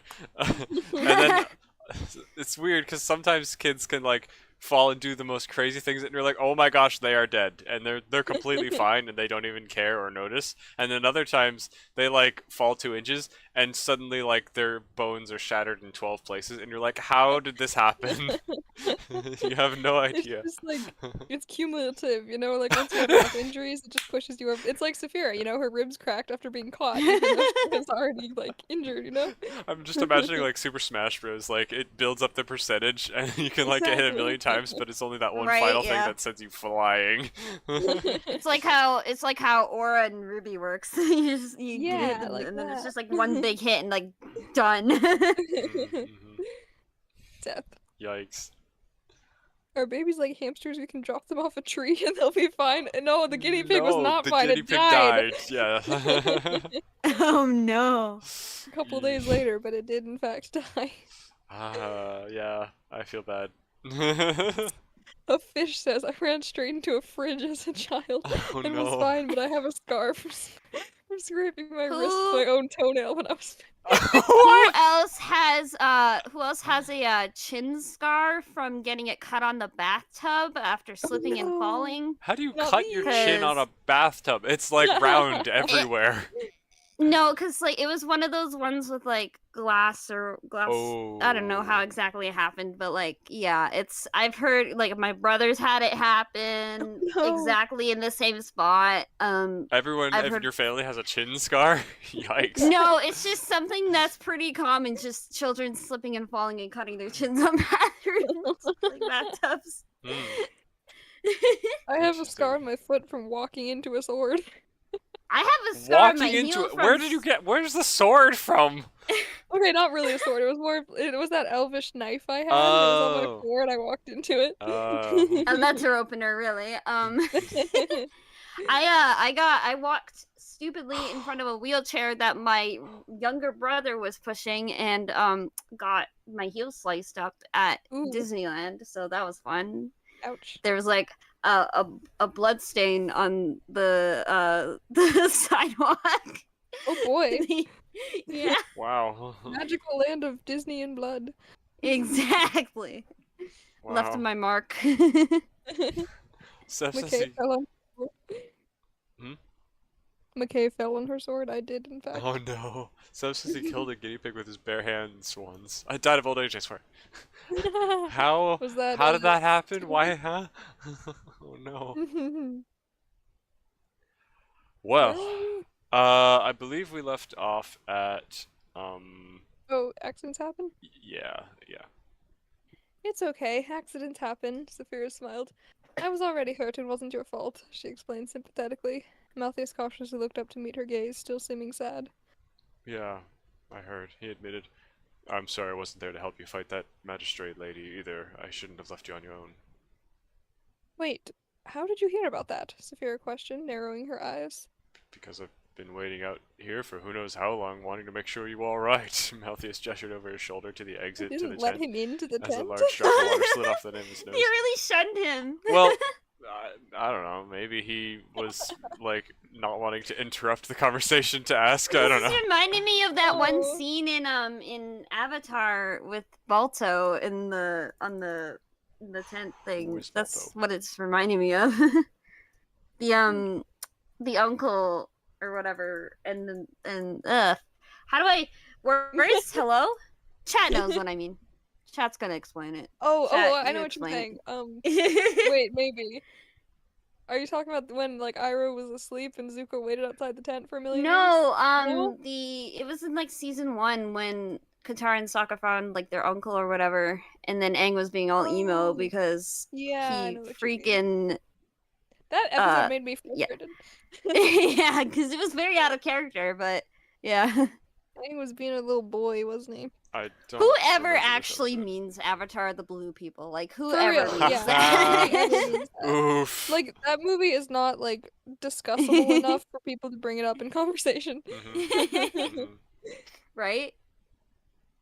Since Oh was back in no. second grade before we got our guinea pigs. The class pet was the guinea pig, and he was super old, like completely gray and very fat. The classmates would take turns taking Gus the guinea pig home for the weekend, and he died at my house the morning before I had to go to school. Oh no! Oh no, so you were framed is what you were saying. That's so funny. He planned that, the guinea pig. It's Oh, no. planned the whole scheme.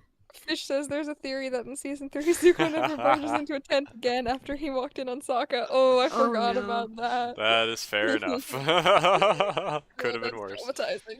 That's not a theory, that's just a natural response. Yep. Yike. So He died from death, or I choked him out in the night prior.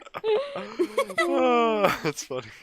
I think there wouldn't be a question about it. What were you doing? Were you like trying to throttle a guinea pig to see if you could fit your like fingers around his gigantic fat neck?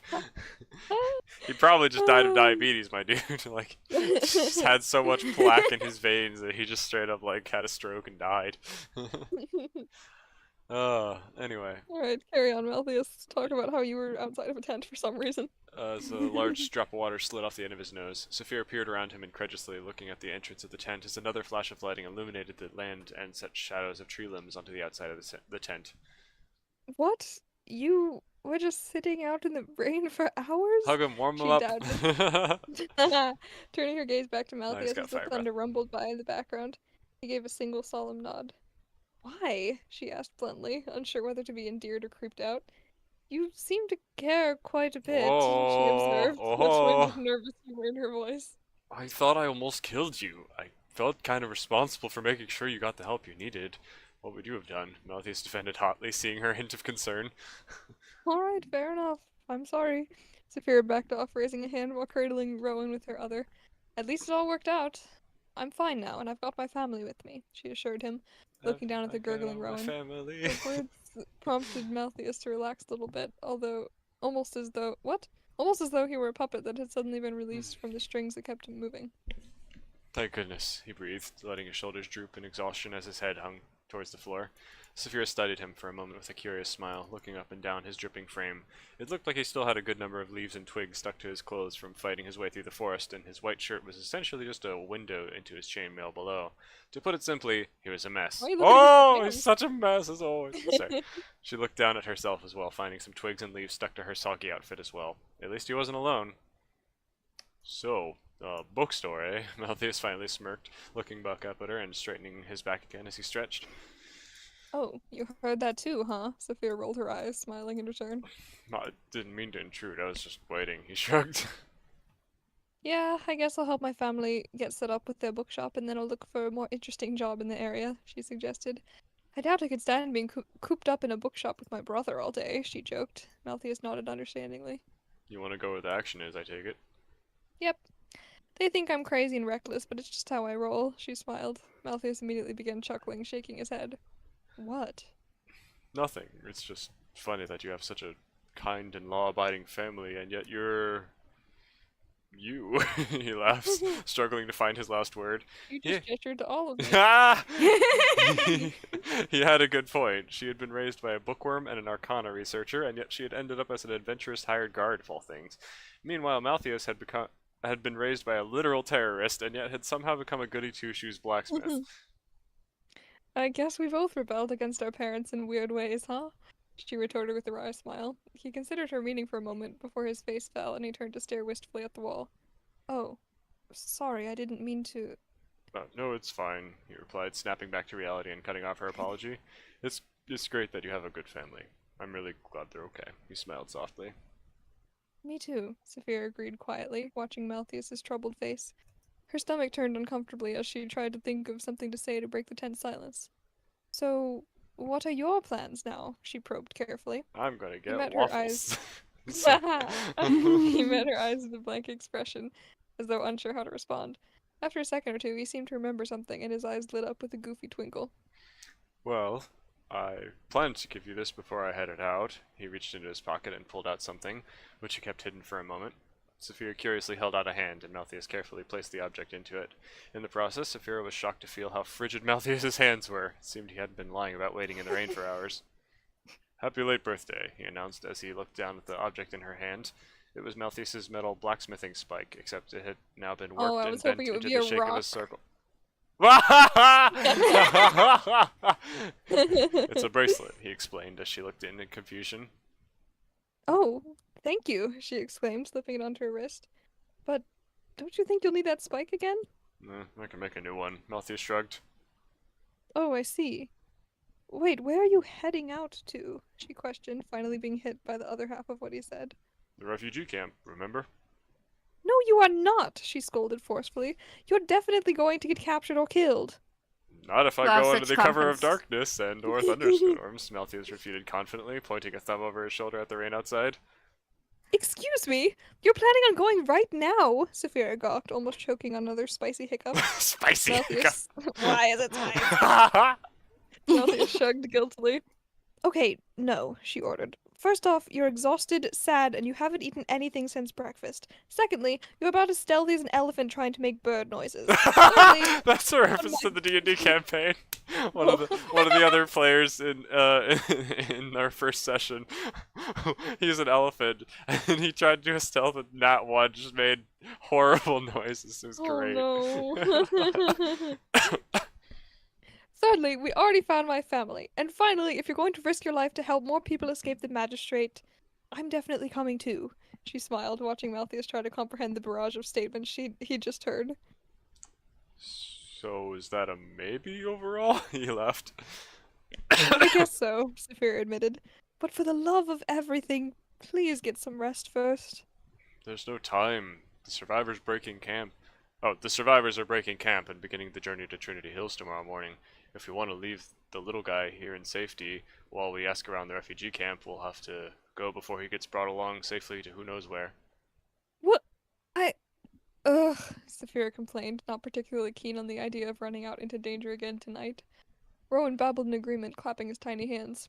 Did you already ask around here to make sure he doesn't belong to one of the evacuees? Yes, I spent a few minutes doing that before I came to your family's tent. And? No one knows who his parents are, Malthus confirmed sadly. So, his parents are either in the refugee camp, or...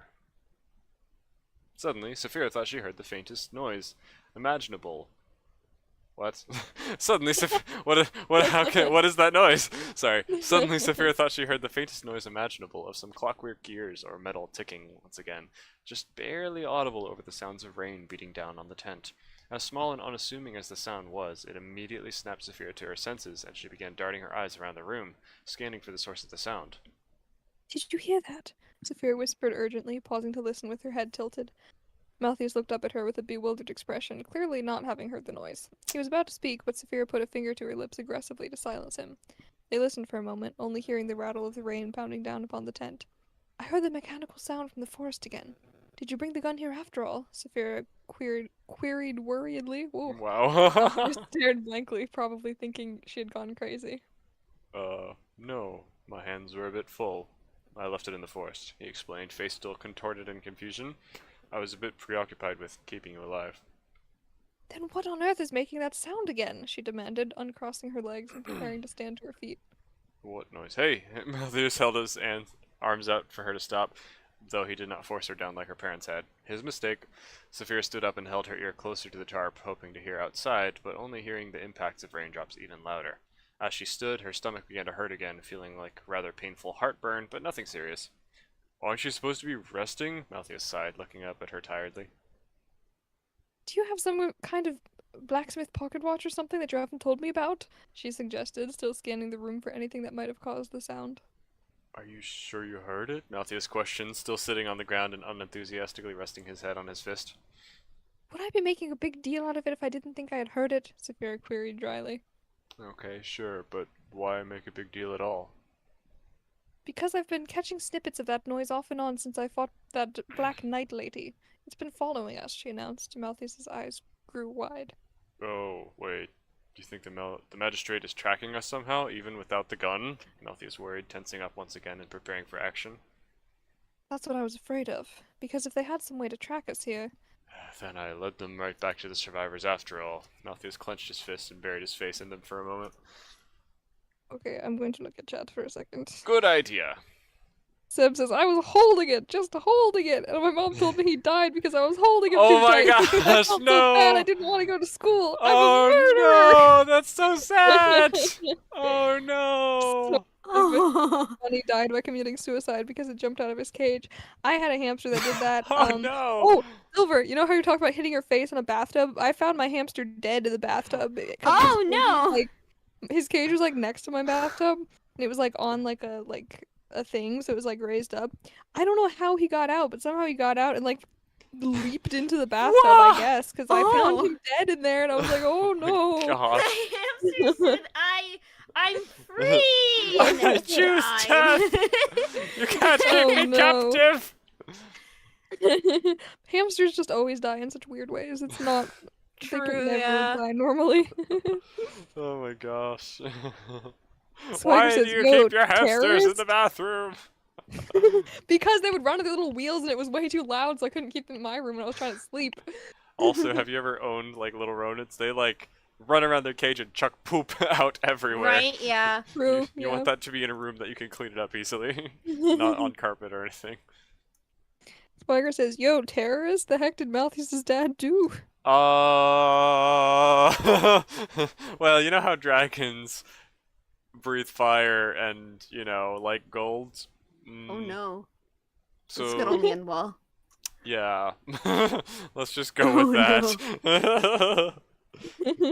Malthus's dad is not a good person. We'll just say that. Lovely. F. Mhm. Seb has My friend- hamster trauma. Fish. What's My a fish? My friend's fish weeful speed into the tank wall and just slowly fell in the water. went Jack full Dawson speed. style. Oh What? no, I'll never let go, Jack. That's funny. Weefle? What? Weeful. I don't understand who Jack Dawson is or what Weefle is. That's the guy from so Titanic. I mean, s- Titanic, sorry. I severely lack Titanic. context for this. I had a Mm. suckerfish that died because it ate the other fish's poo. I had a fish Oh that my- died because it ate its own babies! Oh my gosh. My pets are deranged, dude. Oh I don't my know why they're all dying in these psychotic ways. Maybe they're learning from you. Ever think Oh, of that? Maybe we're all just really bad pet owners. Maybe that's it. I kind of was a bad pet owner See, back this in the is day. why I don't have any pets. I just avoid the whole situation Fair. right now. Or you get pets that can take care of themselves. Yeah, Mhm. cats are easy. Mhm. Right? Except when Stormy sneezes blood everywhere and Yeah. Oh yeah, that was a He situation. had a cold when he was a little kitten, and he sneezed so much that he started sneezing blood. And it smelled really weird because he'd sneeze like 50 times in a row. So I had to take him to the vet, and he had to get some antibiotics, and yeah. But Like- apparently that's pretty normal in kittens to get a little Poor cold. baby. Yeah, poor baby. little baby. Sebs is now my guinea pig died because the other guinea pig that was roomed with sat on it too hard. What? Got whoopee cushioned to death? Oh, Excuse no. me? Oh no. Everyone's just talking about their animals dying now. What have we done? There's so much pet trauma. I'm so sorry, chat. I've had a lot of pets, and a lot of them have died in crazy ways. Same. Like same. my cat who like had a heart attack and fell off my bed and died. Aww. He was really old though, so like it wasn't anybody's fault. He was just Oh, yeah. old. Mm. I've had several cats get hit by vehicles because I live right next to a major highway. Oof! Yikes! Yup. That's why Hi, we Coyote try to Glitch. keep our cats inside, except one always wants to get out. Mhm. Yeah, that's why I have Oscar, who is inside now. Mhm. Baby. One too many dead cats. Scooter. Scooter literally got smothered by Electric's butt. How did R.I.P. how did Scooter. you find out about this? Yeah, how did you know come this to that happened conclusion? without first seeing the problem? Or did they just stay there even after it died? Just True. like, I will remain here until the owners remove me. In life and That's a good death, point. you shall see only my behind. That's murder at that point. That's not manslaughter or True. kitty slaughter. Caught in the act. Eric says, Oscar, Yeah. really silver, let me guess, you have another Okay, pet named Ruby. Listen, here's the thing. So here's the story with that. When we started getting like cats and stuff, my parents, like everyone knows I have an obsession with Ruby, so they're just like, hey, no Ruby names, but they've never seen the show, so I just picked a random name that I thought they might all like, and they liked Oscar, so now my cat's name is Oscar. You never know. And my dog's name is Hazel, which is really funny because that's the dynamic of those two characters is one's a villain and beat the crap out of the other one. So cat and Very dog cool. rivalries. It's hilarious. Rip Scooter, you lived a life and you died to a butt. So Scooter was so healthy, he was so skinny, and Electric was fat as hell. Oh no! That's such a funny Oh, image, just die no. from someone sitting on you. Scooter will not fit in the stars. I still Oh, question, no. even if a guinea pig's like really fat, they like they're decently strong. I don't think a guinea pig could be heavy enough to like be unable for the other to escape, right? Unless it's like really, really fat. I still question how this happened. Unless he was like a pervert and was like, yes, please sit on me. I don't know. Oh no! Anyway, Yeah. Oh, Bubbles is a cute dog name. Bubbles! Bubbles. Oh, that's great. After Cobra Bubbles from Lilo and Stitch, I wish that was why. That's really funny.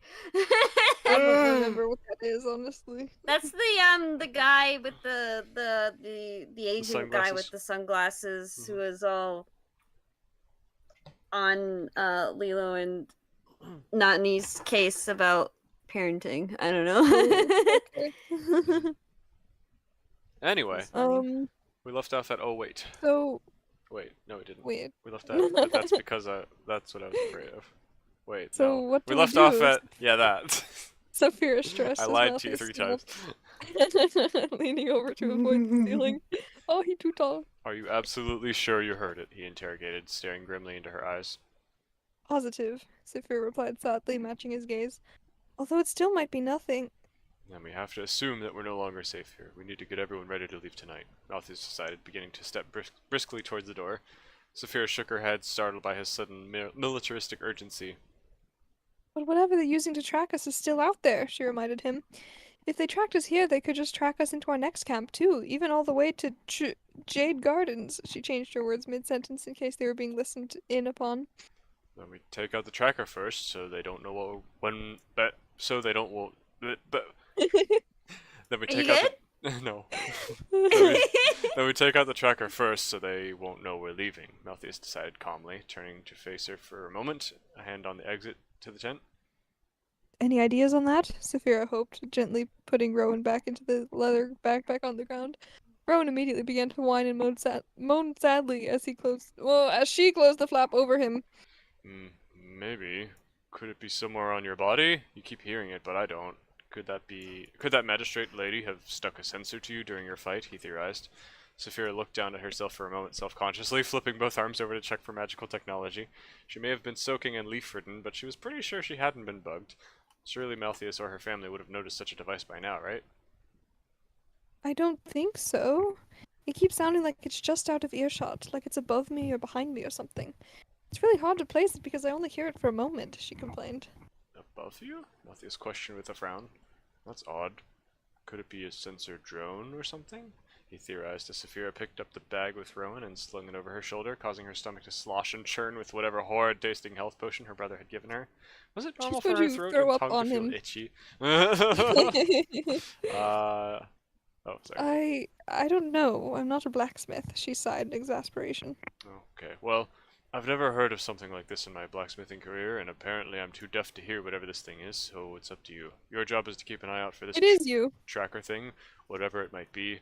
Follow your ears, look for something small that can move fast. Probably is meant to blend in without looking out of place. I'm going to tell everyone to pack up and get ready to go as quickly and conspicuously as possible. Malthus planned, opening the flap of the tent and stepping out into the storm. Wait, what if they don't listen to you? Saphira fretted. What if we throw the whole camp into disarray in the middle of the night and everyone gets soaked and it turns out I was only hearing your keys jingling or something? We have to play it safe. Even if it ends up being nothing, we can't take that risk right now. And don't worry, he reassured her with a charismatic smile. I led most of these people out here to begin with. I can convince them to move again. And with that, Malthus slipped out into the rain, letting a small gust of wind blow out the last flames of the dying fire by Saphira's feet. Saphira sighed nervously, not sure she was quite cut out for this important of a scavenger hunt. If the magistrate did catch up with these survivors, they would likely be treated like criminals for breaking curfew and for avoiding the magistrate refugee camp, even if they had good reasons for doing so. Sadly, a citizen was just one well-meaning mistake away from becoming an enemy of the state. Saphira hesitantly stepped out of the tent into the rain and the dark forest, with Rowan continuing to murmur in the bag on her back.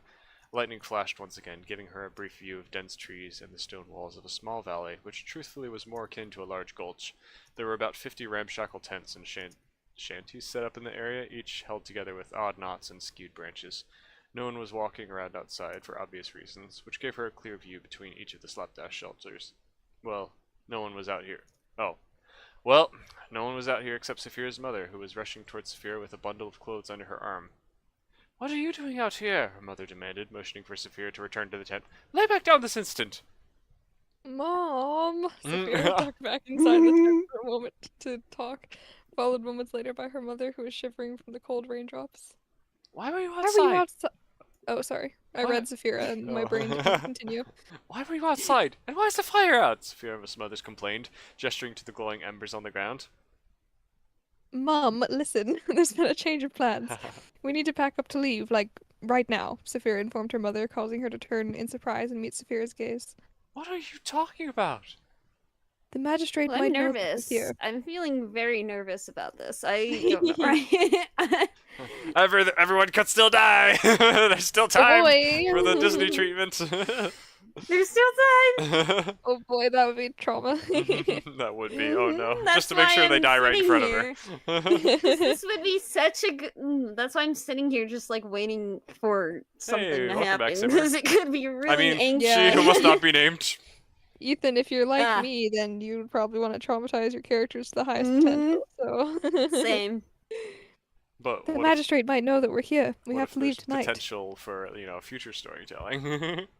Gotta Mhm. leave some... Tell Dad and Avenue if you see them. And if you hear any mechanical whirring noises, try to figure out what's causing it and destroy it, she repeated seriously. Oh, I see. Her mother accepted sadly, taking a deep breath and lowering her armful of mostly dry clothes. Do what you need to do. I'll let them know. She nodded, putting on a brave face. Thanks, Mum.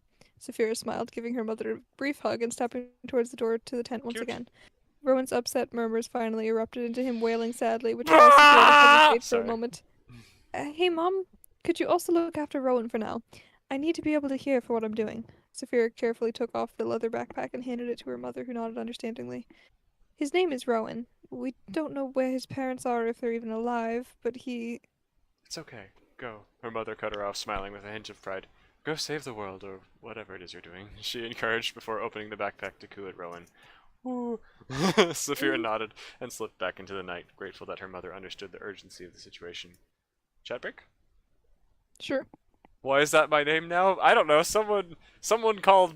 I don't know. Literally, I don't know. the last thing you said before you left was, "I'm not allowed to say your name anymore." So what am I supposed to call you other than she who must not be named? You know what I mean?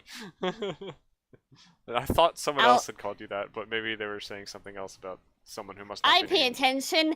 Hi, Simmer. I pay attention. I know how it's said, right? But I can't say it right no matter what I say though. You always be right, no matter what you okay. say. Yay. That's a name, I EJ. give you comforting pats on the shoulder. Pat, pat. There you go. Thank you, I appreciate it. Fish says, Jade General Garden is a really Kenobi. good dim sum place in Seattle, Chinatown. Jade is also my last name, and my mom insists it's from my grandma, but I'm not convinced that I am not, in fact, named after a dim sum restaurant. I think you are. Simmer says my That'd name be is pretty great. Salmonella. Salmonella. You want to be called Salmonella? What? No, you're so much better than salmonella. How about, Yeetmer. How about just simmer? How about that? how about Swanky. What's the most swankified place in town? Oh Ah. no. Ew. Where's that Bringing back from? weird memories. It's from Wicked. I didn't even remember that one. Ah, Somehow okay, Ethan that's did. what I thought. I just Because wasn't y'all sure. repeated every single line in the entire musical like 8,500 times. I was Ew, subjected hate to it us repeatedly. so much. Cringe. I wish Well, I could you- forget, believe me. You probably had more of it from Abigail than from me, honestly. Yeah. When I was driving home yesterday, just the entire song of Loathing just kind of popped into my Oh, head and wouldn't no. leave, and I was like, ah, why, stop, please, You know what's anything. really funny? Hmm. Today, in the car on the way to church, Dad turned on the radio, and it was on 91.9, which, if you guys don't know, that's like a Christian radio station. Mhm. And you know what was playing when he turned it on? It was freaking You Will Be Found. And I was like, What? what? I was so What? confused. I was like, why is this on 91.9? And he was like, is this not a Christian song? And I was like, no, this is from Dear Evan Hansen. And he was like, what? That's They've been playing it on 91.9. And I was like, why? That's funny. huh. I mean, it's like a generally basic, encouraging song, but like it's just so funny that they just took a song from a random musical. We're like, yes, we will put this on our Christian radio station. Interesting. I mean, Okay. valid, but still. It's just so weird. But in sure. the context of the musical, isn't it like all a lie though? So Yes. is that a terrible message to really? I don't know. Someone didn't kind of understand undermines this. it. Someone didn't understand the assignment. Yeah. Yikes! Uh, Something slipped I through mean, the I could cracks. see how you could pretend it was about God, but like it's Mhm. not. Like, I pretend songs are about characters all the time. I have like a Same, yeah. whole playlist of like a Yeah. ship. I do too. How many songs Salmonella is is a in it? banger lyric in a Phineas and Ferb song. Oh, boy. Of course it is. Phineas and Ferb is a banger in and of itself. Yeah, fair enough. Oh no, Swagger's giving me PTSD. What's even the tune for that? Let's go down to the Ozdis ballroom. I'm trying to remember. Oh, it's like on the tip of my brain. I know it's the Dancing Through Life song, but I'm trying to remember how it starts. I don't remember. I don't want to remember. Please let me be free. See, Oh, and I no. should know this, but I haven't listened to Wicked like in so long. Same, yeah, because I was like so obsessed with it in like middle school, and then Same. I just can't listen to it anymore. I've seen it on Broadway Oh, before. wow, I that's cool. just I've that's seen the it not only on Broadway show I've ever seen though. Mhm. I've never seen a Broadway show, but I've seen a couple like off Broadway, like the traveling ones. I saw Cats. Yeah, I and went to Phantom New of the York like Opera. I went to New York like the year right before the pandemic hit, Ooh, cool. so I was able to see one show. Mm. Dancing through life, skimming the surface. See, I remember that part. I just don't remember the beginning. Mhm. Oh, weird times. Gonna make you wonder why you even try. Simmer says, Oh no. I thought everyone made playlists of characters and stuff. I'm mentally ill? I'm mentally owl. I'll mentally I'll. Mentally I Yeah, enjoy that. Oh, We- cool. yeah, we- Enjoy it. Ethan's the only one in this call who doesn't make character playlists. I don't listen to I have a music. whole How Ruby could I make a playlist. playlist about character applications for songs that I don't I even have know a the songs Natasha of? playlist. I Mhm. have a Jessica Jones playlist. I mean Jessica Jones, sorry. Mm. Jessica I do not Jones. have a good Yelena playlist because like I cannot think of good songs for her that wouldn't overlap with Natasha. I You never know. got into listening to music, okay? Leave me True. alone. Ethan, I will send you so many songs, but you don't want me to. Oh, it takes time and effort, though. I've got other things I'm doing with my life. No, I just send you playlists and you play it in the background as you do stuff.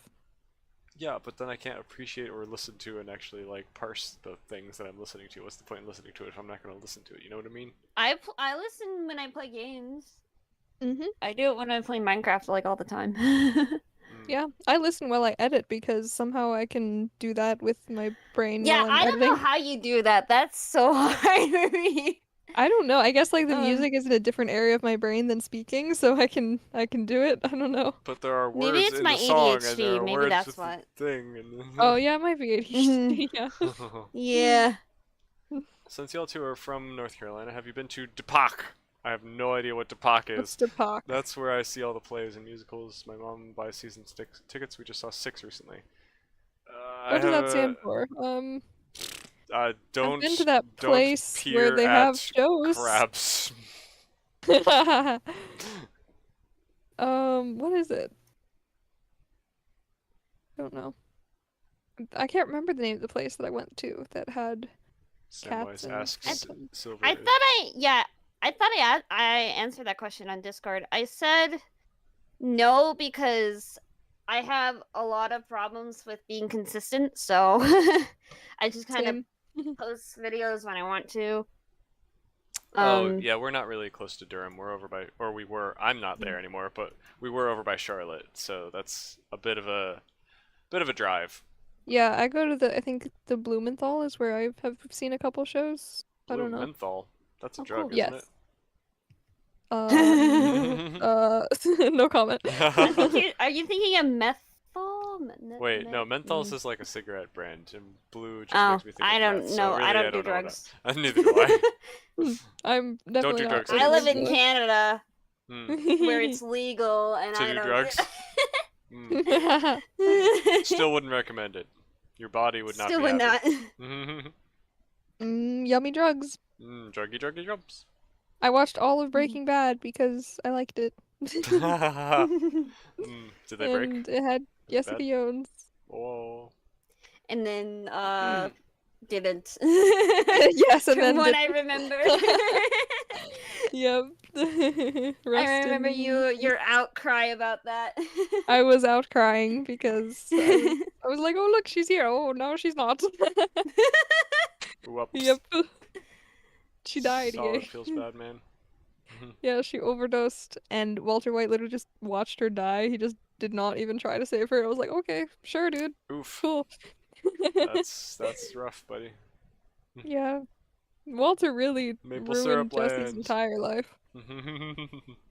Jesse was my favorite character because, like, I consistently had hope for him, whereas I had no hope for Walter. He just kind of sucked the whole time. Oh no. That's my Breaking Bad take. Anyway, Don't do alcohol, don't drink drugs. want to drink drugs. Yes, that's how that works. Yes.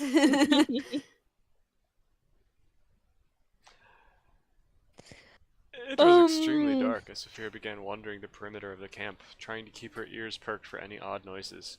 Even so, Sophia could see that camping in this valley may not have been the best decision. Sheer rock walls extended on either side of the camp, each tall enough to make climbing dangerous, especially in the rain. This was great in terms of shielding the camp from prying eyes, however, it greatly limited the number of exits from the valley. There were only two easy ways in or out. If the magistrate were on their way, it would be very easy for them to surround the encampment completely. If the survivors didn't get out of here fast, this hiding place might turn into a death trap. Saphira uncertainly eyed Malthus as he ducked out of one tent and rushed into another, about 50 feet away from her. The darkness rendered him as scarcely more than a shadow, moving from one tent to another like an angel of death. Had this been the plan all along? Lead the people into a trap, and bring a tracking device along? Perhaps this was Malthus's deal with the magistrate, and he was looking to buy his freedom with the lives of Saphira's family? Yeah, Mouth is just so evil. Wow, Just look in his he eyes. planned like 12 steps ahead, man. It's the scars on his face. You can tell he's a villain just because of that. Evil as plain as the scar on his face. Ooh! Even as far as the face. No, Saphira Best shook her Disney song. head, realizing she was worrying about ridiculous things again. The whole reason Malthus had gotten in trouble with the magistrate was that he'd helped these people escape the city. What point could there be in committing a crime only to immediately reverse it again at the cost of ruining innocent lives? Malthus seemed unwise sometimes, but he didn't strike her as a psychopath. Or a moron, maybe would have been a better term for that, but she's already used that term too many times. As Saphira continued tiptoeing around the outskirts of the camp, she couldn't help but notice that the camp was still quiet and still, with most people asleep in their tents. She considered helping to warn them that it was time to pack up to make Malthus's work go faster. However, then she wouldn't be able to listen as easily, for the sounds of thunder cracked loudly as another bolt of lightning struck in the distance, illuminating the camp for a brief moment. Sophia blinked away raindrops, trying to strain her eyes to see in the darkness that remained afterward. Her stomach felt tense as she anxiously looked around, hoping her aimless wandering would reward her with a hint of the elusive whirring noise that had been taunting her all day. If only there was a better way to search. She almost felt like she was wasting her time, circling the camp with no real direction or guidance on how to find what she was listening for. Sophia frowned back to the tents, watching as her father ran through the rain and returned to her family's tent. What if she had only heard something normal, like the winding of a clock or something. What if there was no magistrate tracker at all, and she was just inconveniencing everyone here? After several uncertain minutes of fruitless meandering, Saphira's ears finally perked up. She once again could hear the faintest hint of that noise that she had been seeking. She immediately slowed her pace, tilting her head to listen intently. The rain continued to beat down on 1,000 leaves, mixing with the peals of thunder in a desperate attempt to muffle the sound, but it was not enough to thwart Saphira. A small mechanical sound was coming from behind her, even further outside the camp. Saphira continued slowly walking along her original path to avoid suspicion as she turned her head as casually as possible to glance in that direction. But as she looked, the sound faded away, and there was nothing visible in that direction. Only the gulch wall a short distance away, the dark trees, and a small glint on one of the branches blending in amongst the falling sheets of rain.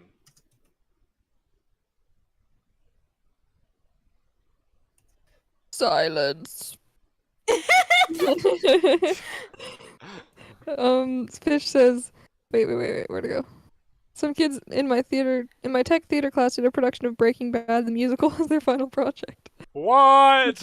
But because it was school, they were dealing Sunny D, but instead got Tang and had to do chemistry to make fake Sunny D. Oh, that's so good. That's hilarious. I love it. Swagger says, my friends in their theater class did a parody of Titanic for their final, and my Swedish friend, who was Rosaline, had to learn the Cotton Eye Joe, and she did not know what it was at all. That's great. I wish I could have done a final like that. Same. That's so much Be fun. great. Guys, pronto is the Time Lord. I have no idea what that's in Pronto! reference to, but alright. You remember Pronto from Slugterra? What? Pronto! What? Okay. What? Was that in the thing that we watched? Seb kept saying Pronto! Is that a person, place, thing? What is this? It was a person or a little slug or something. Great. I hate it. If you guys Pronto. want me to read some of the paragraphs, let me know. Sure. Sure. My throat will get tired if you don't. Okay. Okay, just do the British voice for Saphira, and then Silver can do Oh, some. sorry, I forgot that was British. It's her thoughts. It's got to be British, obviously. Gotcha. There, British. Saphira smirked, continuing her unassuming stroll between another set of tents to break her line of sight with the presumed culprit. She used the opportunity to begin crouching and sneaking towards the unexplained glint from a side angle. Oh, there's a lot of unexplained things. She did not dare charge at the device headlong, lest she alert it and, oh my goodness, cause it to hide. So Saphira began scuttling towards the tree as quickly and quietly as she possibly could, not wanting to miss this opportunity to finally pin down this elusive spy. She could see the glint from this angle because she was using the trunk of its tree to hide her approach. But as she crept ever closer to the base of the tree, Saphira finally began to hear the whirring noises fade back into earshot. They seemed closer, quieter, and less rhythmic at the moment, but they were definitely the same kinds of noises. 1 second. Like your your microphone. It's not a problem, but I'm hearing just like this faint, like low pitched, and it sounds like a pig going snort, snort, snort, grunt, grunt, grunt while you're talking, and it's really hilarious. I did not hear a pig. It's just like snuffling and like searching for truffles in the background. While It might have been me rocking back and forth or something. Maybe. I do that. I just had to bring it up just for funniness. Sorry, I'm not trying to be That's funny. discouraging. It's okay. Lightning flashed once again, temporarily washing out the entire area with blinding light. Saphira froze, panicking for a moment and hoping she hadn't been noticed. She remained still as light faded away and was replaced with a deep roll of thunder, but thankfully she did not hear any telltale noises of the device moving away. Heaving a sigh of relief, she continued crawling slowly behind some bushes as she flanked the tracking device. Once she reached the tree, Saphira kept her distance and continued past it, almost all the way to the stone wall of the valley, where small waterfalls cascaded down from the I keep adding words from above and flowed into shallow channels into the grassy earth. Finally, Saphira rounded the trunk of the tree and was able to get a closer look at the tracker from behind, while it hopefully was unaware of her presence. It looked like a small bird made of the same black metal as Storm's armor and gun. The color made it extremely hard to see with the darkness of the night, but its minuscule size was probably the bigger problem, seeing as it was only a few inches tall. Small ticking and whirring noises emanated from the Trojan bird as it swiveled its head every once in a while, surveying the survivors' camp from a safe distance. Birds aren't real, they're just drones What from the is government. that mysterious ticking noise? Pronto has Oh, two I hope to hearts. heaven you're one of a Yeah. kind, Saphira muttered to herself inwardly as she drew one of her daggers. She definitely wouldn't want to deal with more than one of these clever mechanisms. The knife thankfully did not make a sound as Saphira slipped it out of its sheath, and the bird continued to sit obliviously, perched peacefully on its branch. Here goes nothing. Saphira drew upon her weapons training and threw the dagger with as much force and accuracy as she could muster. To her relief, the dagger struck true, puncturing the fragile hull of the delicate device and burying itself deep in the inner workings as the bird and knife spun the bird and knife spun out of the tree and hit the ground with a satisfying crunch of tiny gears. Bullseye. Saphira smiled at her use of a simile, stepping forward to take a look at the devices as it began to emit tiny showers of sparks and make a grinding sound as it convulsed wildly, extending and trying to flap its small black wings. The bird's small electronic camera eyes zoomed and focused wildly, Incredibles vibes, darting from side to side. Voice Saphira almost key felt incorrect. That's what I was thinking earlier. Saphira almost felt bad, noting how closely this robot resembled a sacred living creature. Sorry, Scared. little guy, Not but sacred. you can... Sorry. Sorry, I can read really well. Sorry, little guy, but you've been rattling around our camp for long enough. Saphira sighed as she stomped on the shiny metal creature under her foot, causing the whirring and sparking to finally come to a stop. As Saphira retrieved her knife from the shattered clockwork pieces, she noticed a small blue crystal glowing within the pile of bent parts. Crystal magic is too dangerous to use, huh? She chuckled, picking up the crystal. Hypocrites. I like that her internal voice is italicized there and then bolded there for no apparent reason. LOL. Well, A no, wait. flaw, a flaw. I think. Yeah. Wow. That's really dumb. Inconsistency, like literally a Wow, sentence EJ, I apart. can't believe you would make such an I know. egregious It's a error rough in your draft. It's a writing. rough draft. It's not finished. It's not finished. Eventually, I'll finish it someday. Never, never. This is the day. Saphira pocketed the crystal and began triumphantly walking back towards the camp, scarcely noticing the cold raindrops as they beat down upon her. She'd accomplished her impossible mission a bit faster than she'd been expecting, assuming, of course, that there had only been one of those blackbird things. She stopped at the edge of the camp, trying to decide what to do next. Would her time be better spent helping Malthus to inform everyone about the need to begin packing up, or should she continue circling the perimeter, listening in case there were more than one of the whirring devices? It was always possible that the first bird had already signaled its danger to any of its potential brethren, and they had all flown out of sight and out of reach. Saphira decided to continue circling the camp just in case, while she watched Malthus travel from tent to tent, telling everyone the news. Citizens were also beginning to emerge from their tents, pulling coats over their yawning children as they looked around nervously. Perhaps Malthus had neglected to tell them to stay in their tents and act unsuspicious until the tracking device had been disabled. Or maybe these survivors had already finished packing up their spare belongings. Either way, Saphira had hopefully eliminated the spy bird, so it should be fine. People began frantically bumbling about, trickling out of their tents with torches and lanterns, preparing to tear down tents as they quickly stuffed cooking pots into backpacks. They looked skittish, as though the first roll of thunder could send them running off in a panic. Okay, I'm looking at chat. I don't think we missed very much, though. Okay, if you see anything, feel free to interrupt me. Saphira kept up her patrol around the entire camp, even as the sounds of bustling humans, dragonborns, half-orcs, elves, and other races began to grow louder, rivaling the pattering sounds of the rain. Saphira cringed, trying to remain focused on her listening, despite the clattering gear, confused voices, complaining children, and incessant raindrops.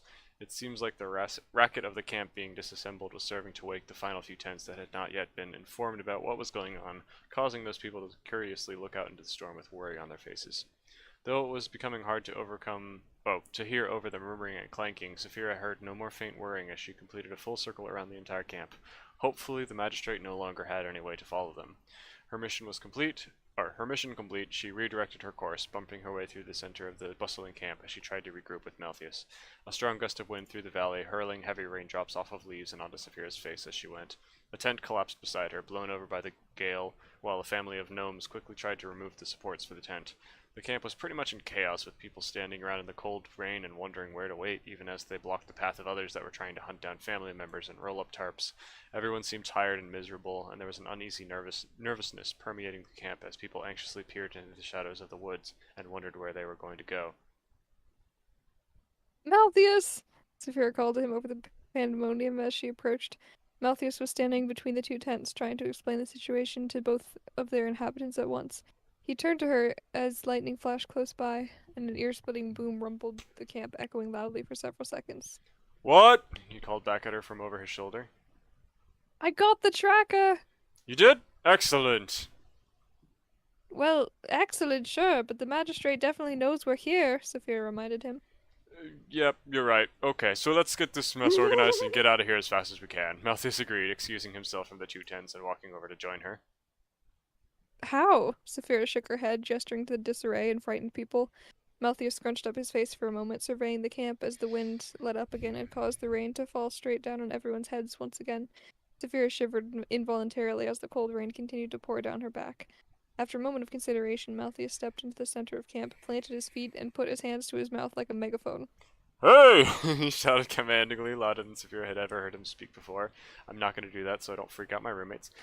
His voice carried clearly to the whole camp, and most people paused to look in his direction for a moment. His tall stature made him easily viewable above the bustling crowd. We are going to be traveling due north towards Trinity Hills. If you are ready to go, start moving out of the valley that way. Malthus gestured towards one end of the valley with his arm. Don't get separated. Keep an eye on the person ahead of you and behind you, he announced before turning to walk back towards Saphira. Everyone continued staring at him for a moment, unsure whether he was done speaking, but then they began to return to their work with renewed purpose when it became clear that he had finished, and several families began lifting up packs of supplies and walking towards the end of the valley Malthus had indicated. They seemed thankful to have received some direction. Saphira, however, was distracted by something else. During Malthus's announcement, much of the noise quieted down for a moment, save for a crying child and a falling tent. In the moment of quiet, Saphira had heard the distant sound of something concerning, but this wasn't the sound of a mechanical bird. It was the sound of a tree falling. Saphira continued to listen closely as Malthus concluded his speech. In the lingering silence in the aftermath of the announcement, she heard yet another sound, a small explosion and the crack of another tree trunk. It was still distant and barely audible above the sounds of the rain, but it was there. Saphira's heart dropped into her still aching stomach. That was no sleep-deprived forest creature. That had to be the magistrate. Malthius! She faltered as she walked back towards her. As he walked. Okay, I got confused. She faltered as he walked back towards her, looking pleased with himself. What's wrong? He asked, his face falling as he heard the fear in her voice. They're here, Fira whimpered, fearing more for her family's safety than for herself. Malthus's face blanched and he turned, scanning the many tents that had still not yet begun to be disassembled. Time was up. At the rate things had been moving, there was no way they'd have time to take down all the remaining tents before the magistrate arrived. Don't shout, okay, everybody panic and run right now! That's gonna trample people. Oh boy. Where are they? Malthus asked urgently, looking up and down both sides of the valley. It was hard to tell where the sounds were coming from because they echoed off both stone walls of the canyon, but Saphira was pretty sure they were coming from the opposite end of the valley from where Malthus had told the citizens to flee. Saphira pointed to the southeastern exit of the gorge, causing Malthus to heave a quick sigh of relief. At least they're coming from the harder entrance, but we need to make sure we're not surrounded. If they've been spying on us, they probably know the layout of the valley. Then we need to slow them down, Malthus decided, setting his jaw determinedly. How far are they? How long do we have? Not long, she guessed urgently. Malthus nodded and turned to address the camp once again. Change of plans, we're leaving now! Everyone's gonna die. Oh no. Change of plans, we're leaving now. Stay with your families, but we can't all stay together as one group. Just leave for Trinity Hills as soon as you're ready. Leave behind any supplies you can't pick up in the next 1 minute. Stay calm, but we do need to move quickly. If there are any spellcasters around, please come see me. That is all. Move out! Malthus announced, once again causing the activity to halt momentarily. After the announcements, the sluggish, sleepy chaos became a much more energetic and panicked frenzy, with a louder hubbub of scared voices. But that may or may not have been a good idea. Positions fell to the ground and were forgotten. Parents urgently quieted their nervous young ones and tried to shepherd them along without losing them. A fire caught the inside of a tent as it was being taken down, only for the rain to put it out moments later. Saphira looked on worriedly, biting her lip as the people ran around quickly and got in each other's ways, on the verge of terror as they threw items in bags and tried to grab their remaining belongings as fast as they could. Was there any way to calm the people and help things go smoother? Why did you tell them to split up? What if they get lost in the woods? Somewhere in New Jersey, Saphira demanded as Malthus turned back to her. Smaller groups move faster and are less likely to be captured, and Don't worry, there's civilization all around. They'll find their way out if they just keep moving, Malthus argued, beginning to stride purposely towards the northwest end of the gulch, walking through the middle of the crowds. Wait, where are you going? Saphira complained, following him as he motioned his arms to hurry some people along. We need to guard that end of the valley and make sure people don't get cut off, Malthus strategized, motioning towards the northwest exit to the valley, where the trickle of frightened citizens were slowly trying to make their way towards. Can you go scout out the situation and hold off any magistrate that might be there? We might be able to slow them down before they can trap us in the valley. Just distract them and keep the way open for everyone to get out and scatter, he requested, speaking as quickly as he could. I can. What are you going to do? She agreed, helping Malthus hastily yank down and roll up a tent for an elderly couple of turtles. Turtles! They smiled appreciatively, even as their eyes still showed a good amount of fear. I'm going to cause a distraction. If we have any spellcasters, we can station them on top of the walls of the valley, so they can be most effective with ranged attacks, and maybe cause some rock slide to slow the magistrate down. If you've got any other ideas, I'm all ears. Except he doesn't have ears. He explained quickly, wading through the sea of survivors to reach a family of Leopori who were struggling to lift a heavy backpack. Not really, I guess, Saphir admitted. Don't do anything too stupid until I get back, haha. She reluctantly offered as a farewell, while the Leopori family lifted their rabbit-like ears. Aw, pointing them concernedly in the direction of the southeast entrance to the valley. Saphir strained her ears to hear again, and she began to faintly hear the distant sounds of marching footsteps clanking This as... is so funny because now I'm just picturing that scene in Kung Fu Panda. Yeah, it can't really remember is. anything from that. Like the third one?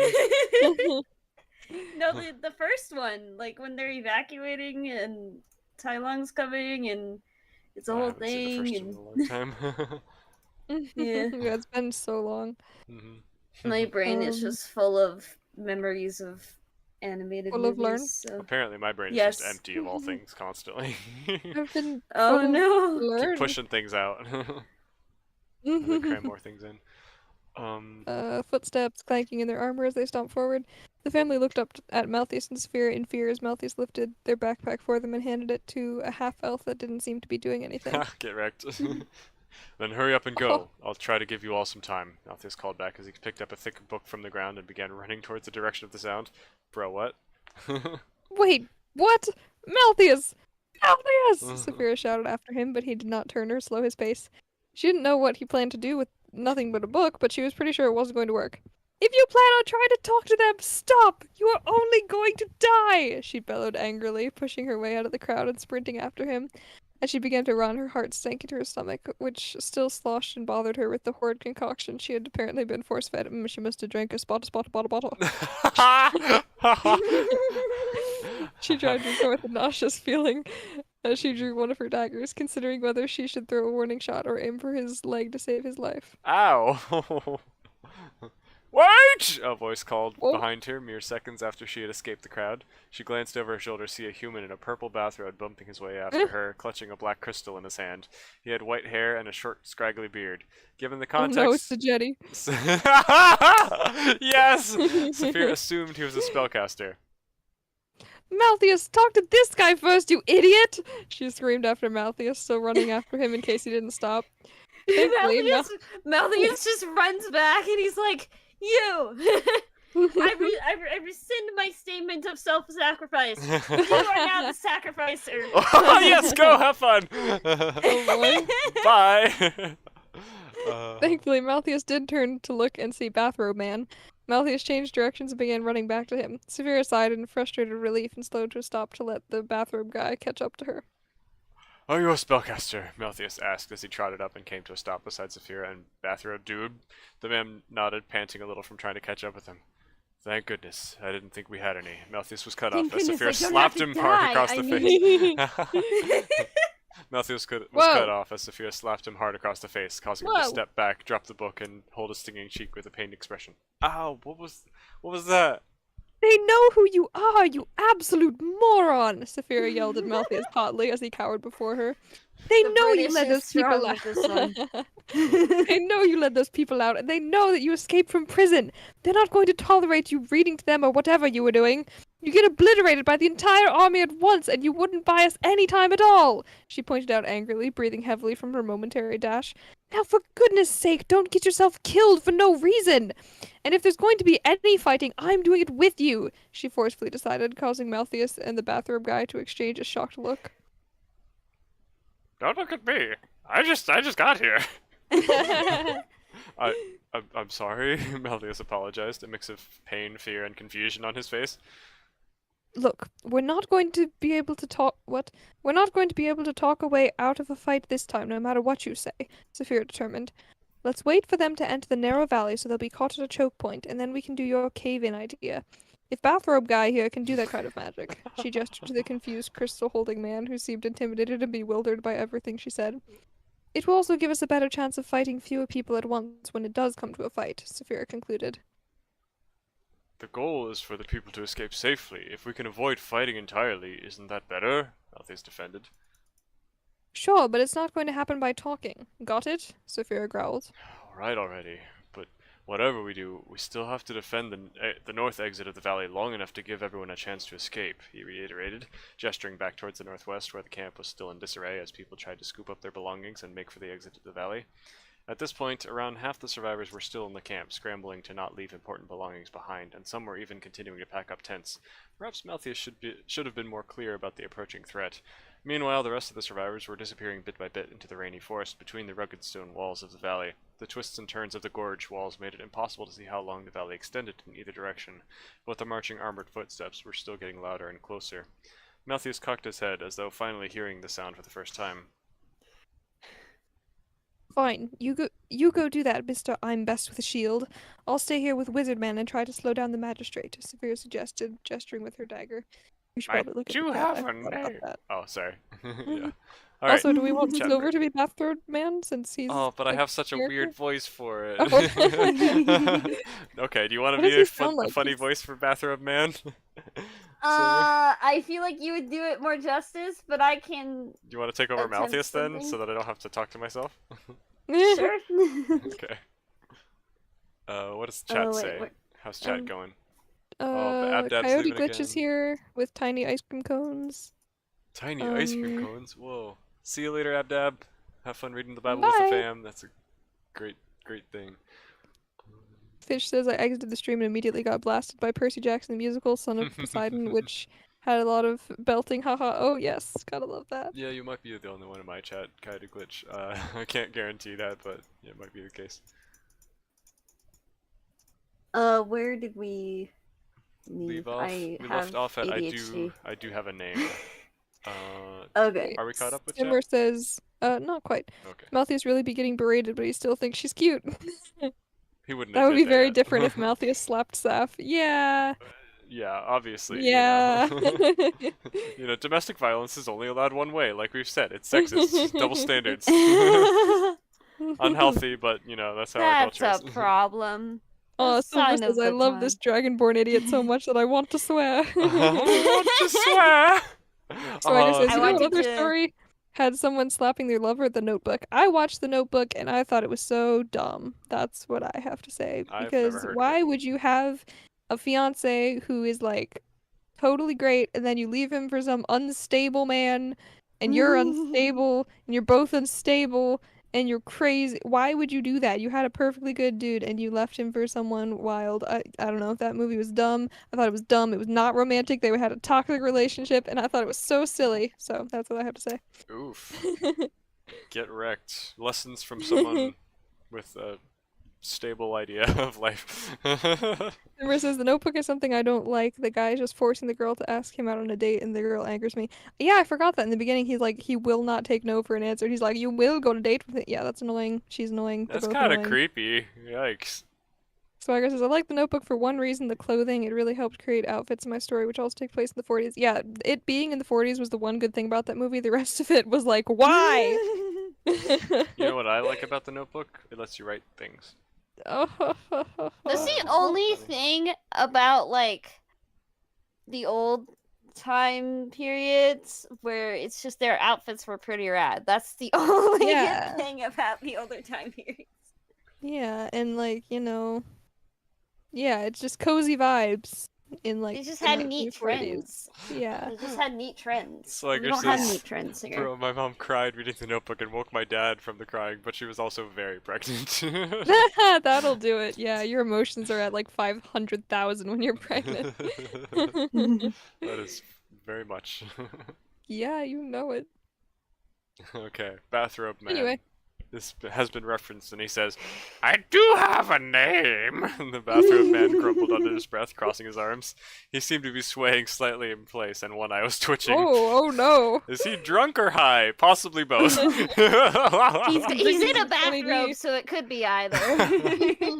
What is He's he bathing unironically in? wearing a bathrobe. No.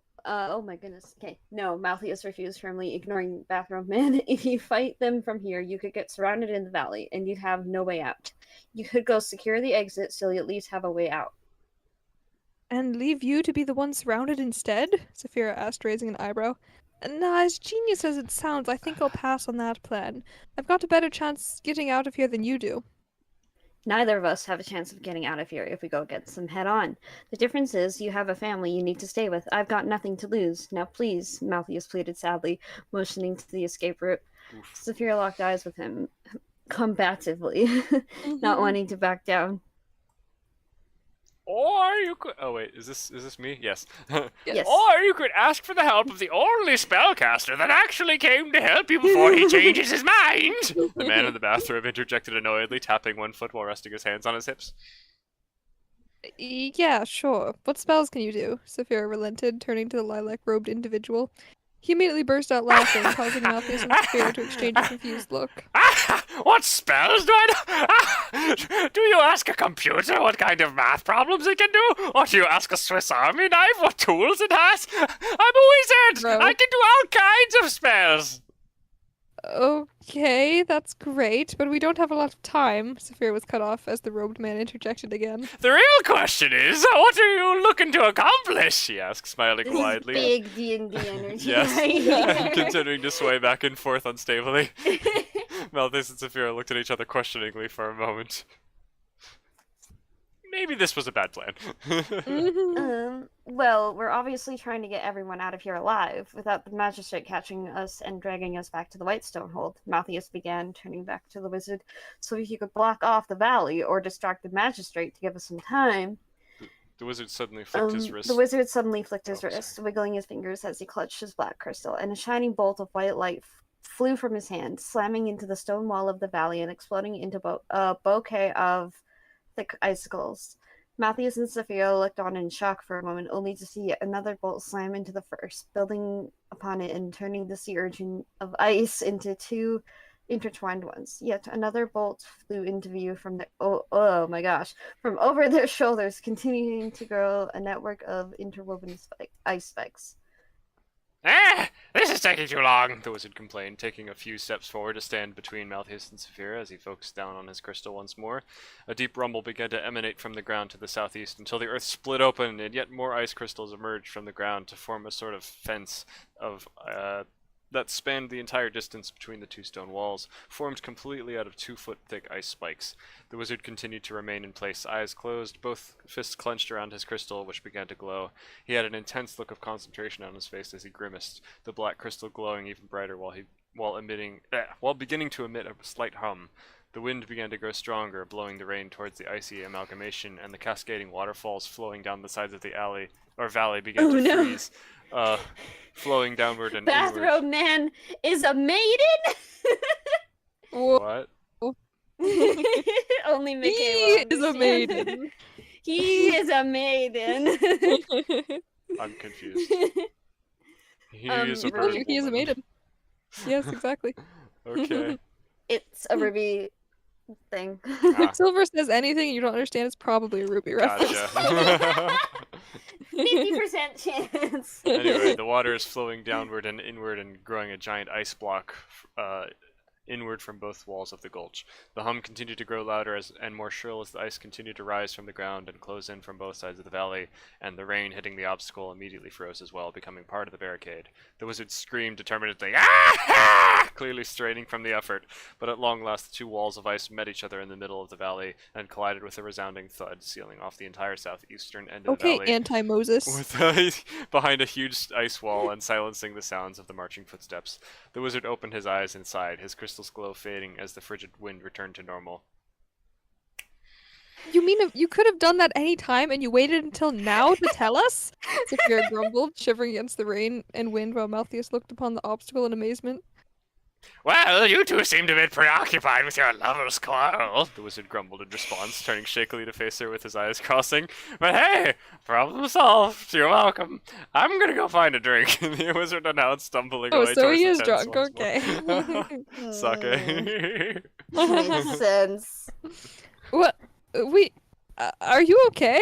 Saphira called after him. Of course I am! I'm ready to go and do another right now! Just watch me! He called back without looking as he wobbled forward like a drunk sailor. An instant later he collapsed and fell on his face in the mud, the rain still beating down upon his purple-robed back. Where on earth did you pick this guy up? Saphira whispered to Malthus after a moment of hesitation. Oh. Yeah, ADHD. no Now worries. you guys are so fast that like I can't keep up with scrolling. Jeez. I didn't. Someone else must have brought him. Malthus explained, watching the wizard slowly turn his head to breathe. There were other people helping to evacuate survivors. I almost said subscribers. Like and subscribe.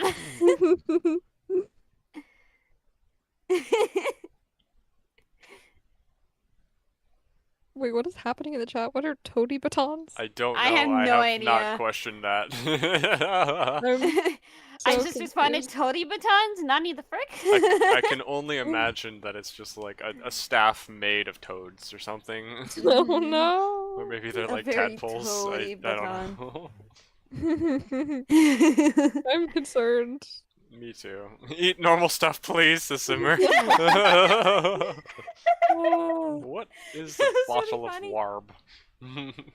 Like larb, but with a W. Mm. Is it too larby? Not Not larby larby enough. enough. Larb you. Mm. I've listened to that movie so many times. You've listened to that movie? Yeah, because sometimes I get bored at work and I just listen to movies that I've Wow. seen like a billion times. Interesting. What do you do for work? Yeah. She's the janitorial staff. I'm remember? janitorial staff. Oh no. Where? Where at? Yeah. I'm doing post-construction cleans right now, so I'm Wow. like working at this construction site. It's pretty interesting. Oh, So you could have sounds worked fun. after EA at one point. yeah. Maybe, yeah. Although probably not, because I was in North Carolina and she's in Canada. She's Yeah. in Mooseland. Canada. Yeah. I don't know how to teleport, unfortunately, Oh. so Need to pick that skill Oh, up someday. darn it. Maybe it'll like Yeah. unlock that skill, like as the. missed opportunity. Where did we leave off with his turning his head to breathe? Who put this Um. mud puddle here? Why did gravity change?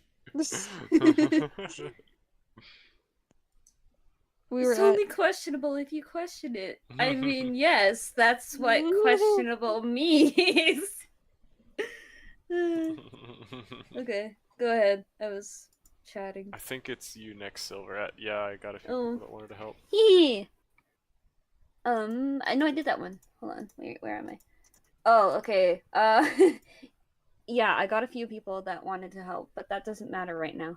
Malthus took another look at the giant ice wall, which showed distorted shadows from the other side, along with a faint light beginning to disappear. This side is blocked off. Let's go protect the way out, he decided, stepping forward to help the wizard stand. Oh, get off from me! I'm fine! The wizard slurred as Malthus lifted him up from his mud puddle and began carrying him towards the camp, where the last citizens were finally clearing out, spurred on by the appearance of the unsettling supernatural ice wall. What kind of wizard can only cast one spell before they pass out and lose their minds? Saphira judged, following Malthus as he began briskly walking towards the exit. Hey, shut your face! That was a big spell! The wizard hiccuped angrily, Shut your brushing face. mud off his arms and bathrobe. Go get my crystal! I can still do magic! He ordered, pointing back to where he had fallen. Sophia turned to see his black crystal lying on the grass. She rolled her eyes and retrieved it quickly, giving it back to the wizard as he laid on his back, still being carried in Malthus's arms. You can't even hold your magical staff? She ridiculed again as they re-entered the camp, which was now no more than a bunch of abandoned tents. Thankfully, the last couple of survivors were leaving the camp and disappearing into the woods on the other side of the clearing. Unsurprisingly, the last to leave seemed to have been the elderly Tortles. Don't make me angry! I could turn you into a toad! And not much work to do there. I'm sorry. The wizard threatened, beginning to wave his fingers again and causing the crystal to glow. It's okay, relax. You did a good job. Malthus soothed the wizard, Pat who pat. grumbled something under his breath. He pointed his finger menacingly at Saphira and sending out a small shower of unimpressive sparks. Saphira sidestepped them anyways, just in Fireworks. case they were more than decoration.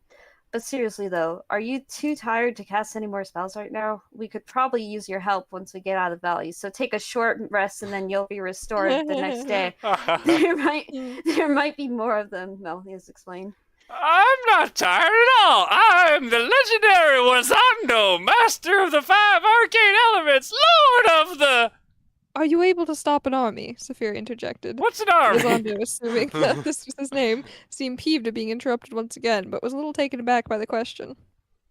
You think the magistrate sent a whole army after us? That's what it sounded like, Saphira confirmed, trying to listen for the sounds of footsteps again. She couldn't hear anything over the sounds of rain beating down on the ground. Lightning flashed again as she looked back at the giant ice wall which was blocking off the sound of the soldiers. There were definitely torchlights dancing around in the valley beyond the cloudy ice. The magistrate had arrived, and if they were already entering the valley, it meant they likely had already blocked off the other exit. Or at least, if they had already spied on the area, they would have been unwise not to. Oh, is this the wizard? Yes, it's the Yep. wizard. Well, even if I could take on an entire army on my own or delay them, do you think I'd be excited to declare myself a traitor to the realm instead of just a safe citizen? The wizard scoffed as thunder rolled. I'd rather not declare myself an enemy of the magistrate if we're going to be captured anyway. We're not going to get captured. We're going to get everyone out of here, Saphira replied determinedly. I certainly hope so, Malthus confirmed, glancing around the remains of the camp as they exited the clearing and proceeded towards the northwestern end of the gorge. As they entered the dense woods, it became incredibly difficult to see, with the thick clouds and branches blocking out practically all light of the moon. Saphira held out her hands in front of her and as she went to make sure she didn't run into anything, but thankfully she was able to follow the lanterns and torches of fleeing citizens in the distance ahead of her. Suddenly a bright light illuminated the area once again, but it wasn't an instantaneous flash of lightning. This lasted too long for that, and seemed to be coming from behind them. Saphira turned worriedly to see a terrifying sight through the train? Through the train? Through the rain and trees. I like trains. Wait, look A what, bright beam of... look what the Jenna thing. just drew. She drew the purple man in like a minute, she said. Oh, Wait. I love him. That's great! I love him. That's So fantastic. angry. That's great. This is my new favorite character. Yes, he is. I'm My Wazando! favorite NPC. Yes. I love this guy. Wazando. For this guy, I will fight for NPC rights. Oh, he's great. He's absolutely coming back in the next story, right? Although the plans I have for him might not He be so better. good. He's the new Clyde Barker. He is. Yes. Clyde Barker. The problem with introducing a wizard into your story is that like you don't want to like have him immediately solve all problems related to the main characters because then like what's the point of the main characters anymore? So I had to make is him that why a he's drunk, obviously. Yeah. You nerfed him. He's too powerful. Exactly. You can't have a competent But- wizard. But if the drunk wizard is a main character, then he's really good at being drunk because he's just high functioning drunk, if that's the case. Oh my goodness. Oh, Yes. Coyote says he wants to draw him too. That's great. I would be so excited to see any other drawings of Azando. He was on no. I love this man. Where did we leave off? Where will? Oh yeah, halfway okay, through a that bright, paragraph. a bright beam of blue light was split like a prism as it blasted through the center of the ice wall, fragmenting into several smaller beams that impacted the ground. The stone walls of the gorge and several trees in the area. Saphira's eyes grew wide in fear as time stood still for a moment. Super Oh. EJ? Oh no! Not the abs! Candace's gonna plan her battle strategy and think through the whole thing. I wanna see a fan fiction now of like all my characters like Ian versus the Super EJ versus Wazanda. Just a battle royale. That'd be so funny to do a crossover thing. That'd be great.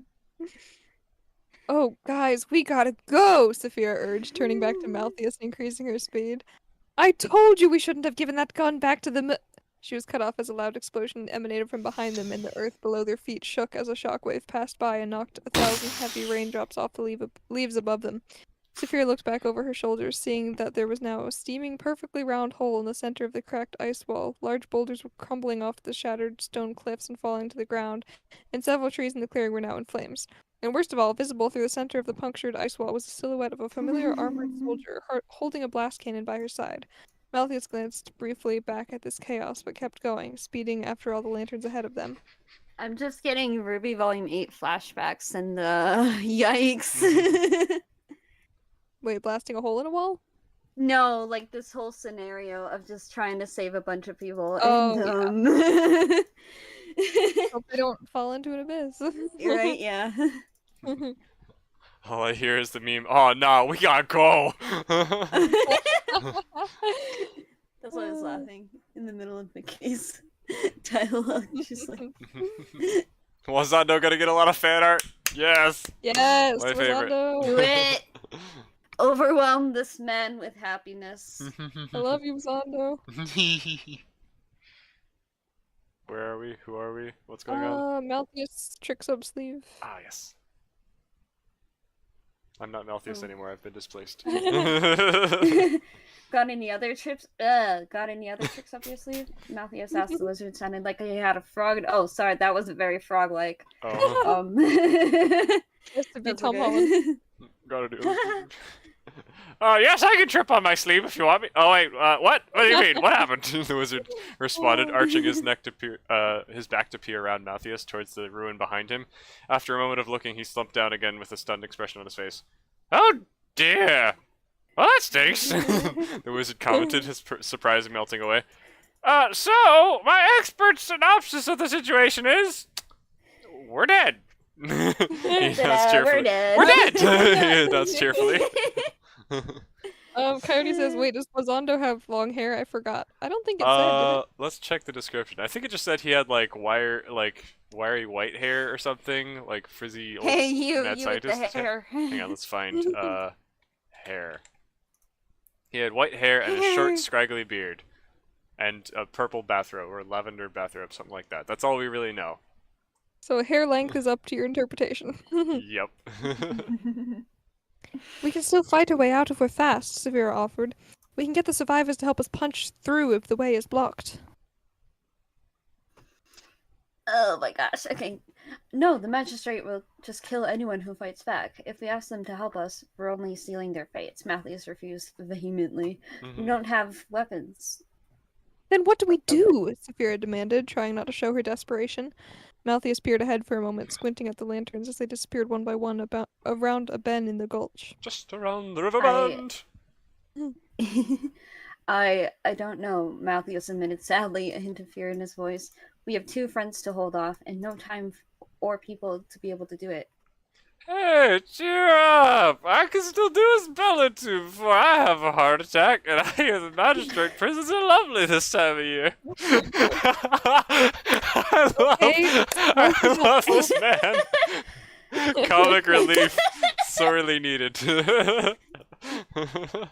Okay, spells are helpful. Again, what can you do? Saphira asked, snapping her fingers to try to get the loopy bathrobe man to answer quickly. Like I said, I can do lots of things. What do you think would be helpful right now? So many things! Saphira cried in exasperation. If you can summon an army to help us fight, or if you can teleport all the citizens out of here, that would be great. Or if you could raise some kind of barrier behind us that can't get blown up like the ice wall. She pointed back over her shoulder towards the ice wall, which now had magistrate soldiers marching through, shields lifted as they advanced. The familiar armored soldier behind them was leading the advance, casually walking forward with the war machine with the roadie pointed ahead for storm. She let loose a spiky cannonball from her weapon, which slammed into a tree in front of her and exploded into a ball of fire, sending 1,000 splinters all over the ground and clearing a path for her soldiers to travel. Saphira turned back to face forward, concerned at the sheer number of soldiers pouring out of the breached ice. Why would they have sent so many soldiers, unless there was no longer any fighting going on in the city? Or you could at least get me a shield, Malthus offered glumly, taking a glance behind as well as they caught up to the turtle couple and prepared to round the bend of the valley. What do you think I am? A high-made grandmaster? Wazanda complained. You said you were a master, Saphira pointed out. Oh, no. Arcane... Oh, wait. He's still talking, sorry. Oh, no. The arcane elements thing is more of a title than a description, but I can understand the confusion. He chuckled. I couldn't care less! Just do something! Saphira roared at him, a spark of lightning curling around her neck and causing a pull in her stomach, which was still feeling funky from Avnir's potion. Well, geez, fine. No need to be so aggressive, he mumbled, clutching his crystal for a moment again. Finally! Saphira held her breath, watching the wizard twirl one arm through the air as though tracing some unseen sigils. A moment later, a shimmering blue light began to appear in the air above him, floating in front of Malthus's face.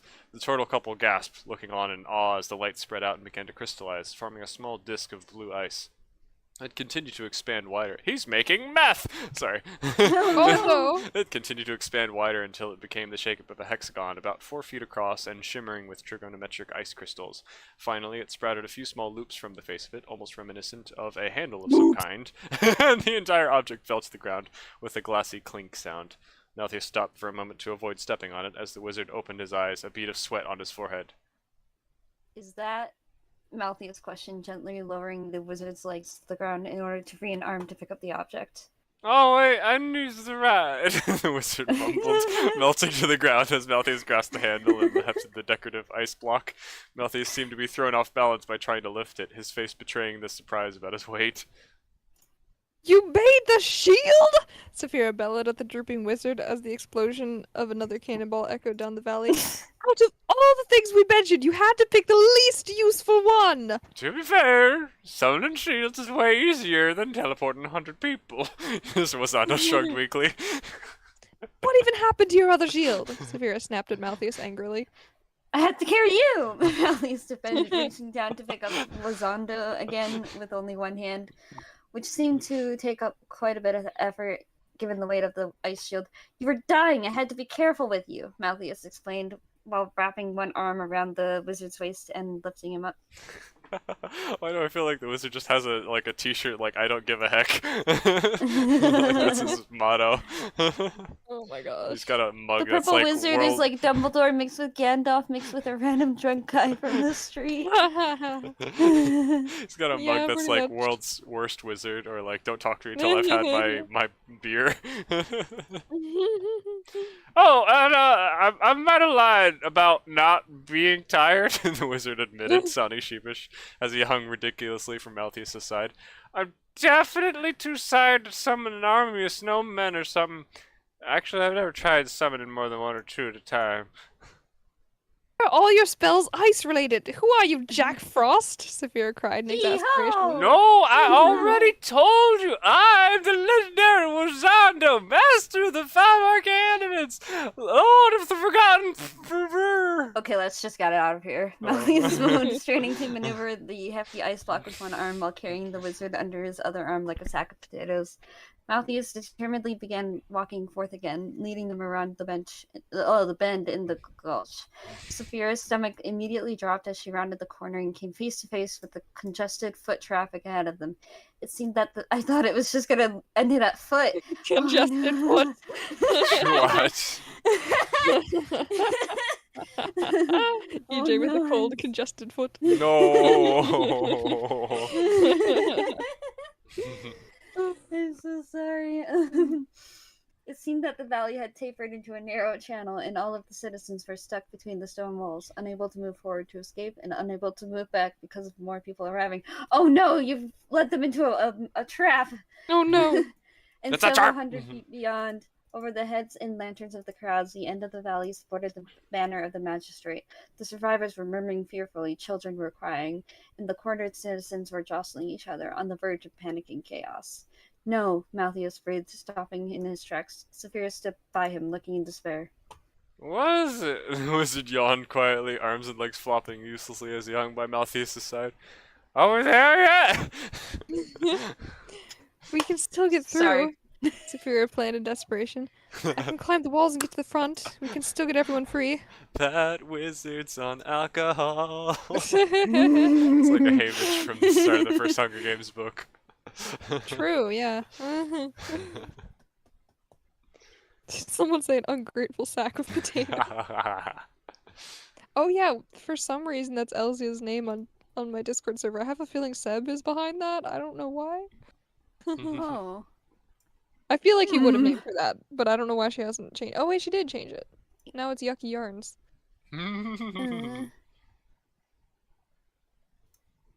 Who's him? Who? Oh, it's Saphira, Malthus. we can still get through? I Or did said you that. already read that? Okay. I did, yeah. We can still get everyone free.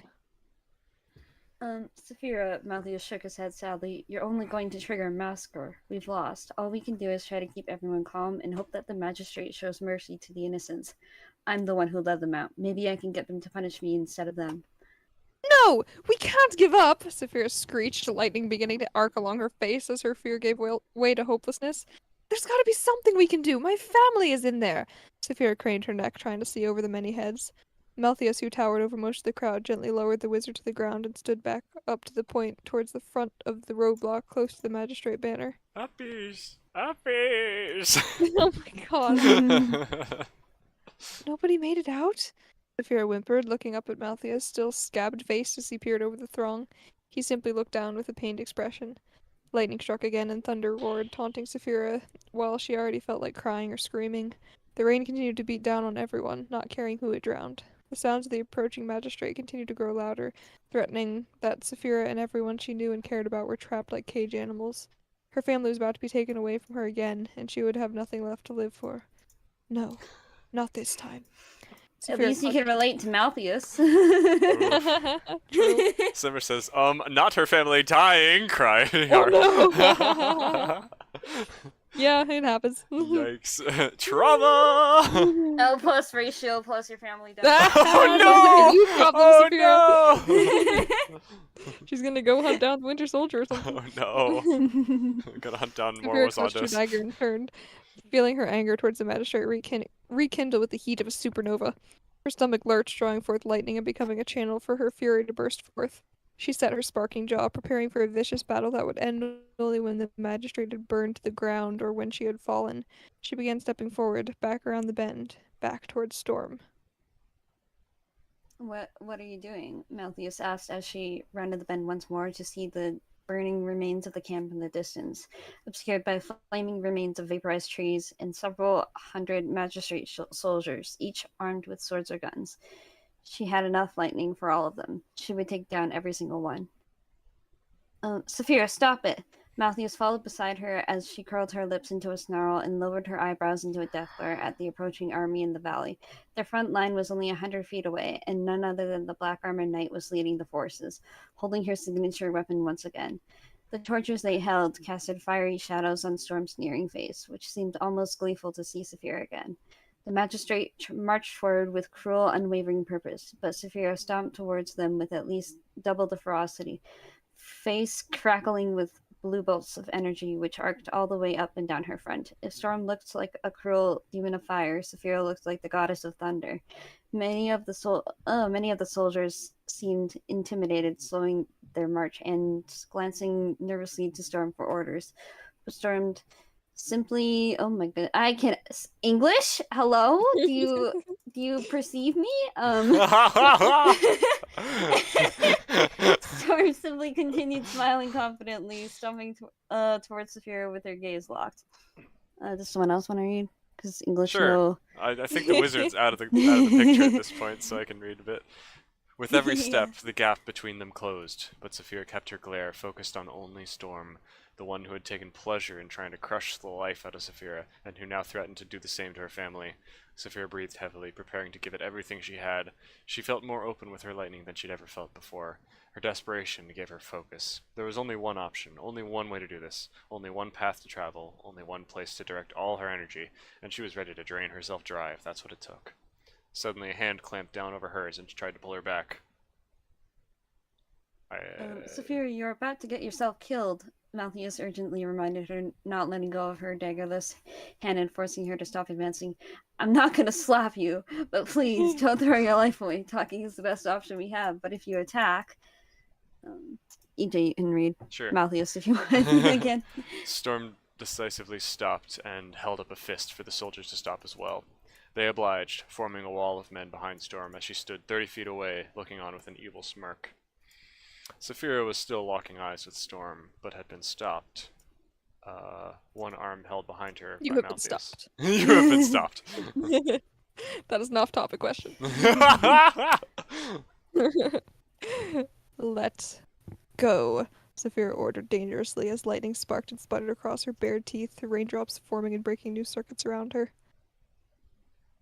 Am I reading Malthius, or are you reading Malthius? Am I doing like the regular You can paragraphs? read Malthius. Okay.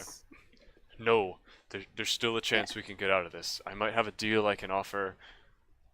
Saphira clenched her fist, sending a focused bolt of electricity down the trails of water on her arm and shocking Malthius's hand. He gasped and weakened his grip for a moment, which gave her the chance to pull her arm free and square her shoulders at Storm, feet planted in a ready stance. One way. Oh, can I read Storm? Yeah, be Storm! Oh. Evil, bad guy!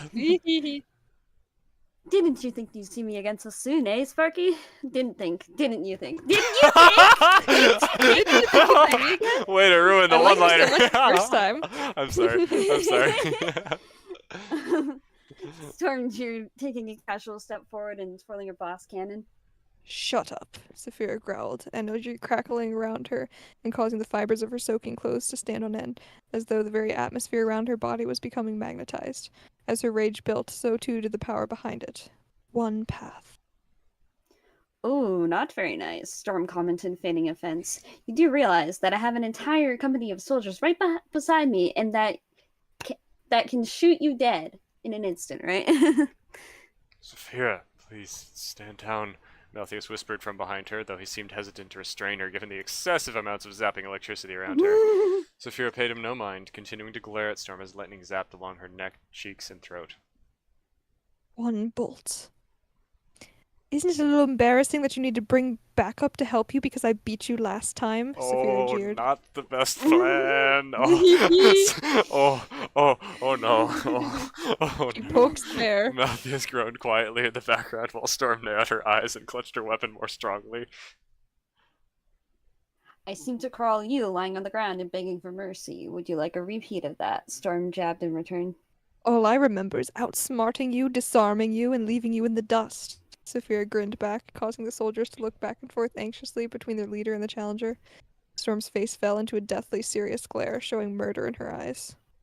And why then do I still have my weapon right here, worm?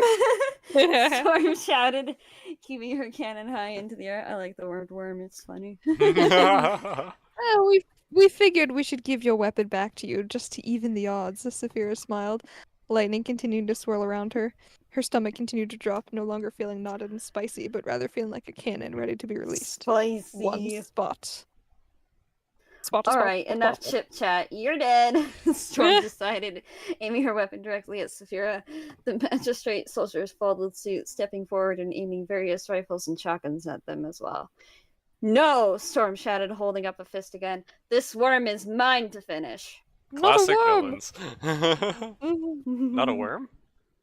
I'm not a worm. Oh. Stop, we don't have to fight, Malthus insisted loudly, stepping up behind Saphira.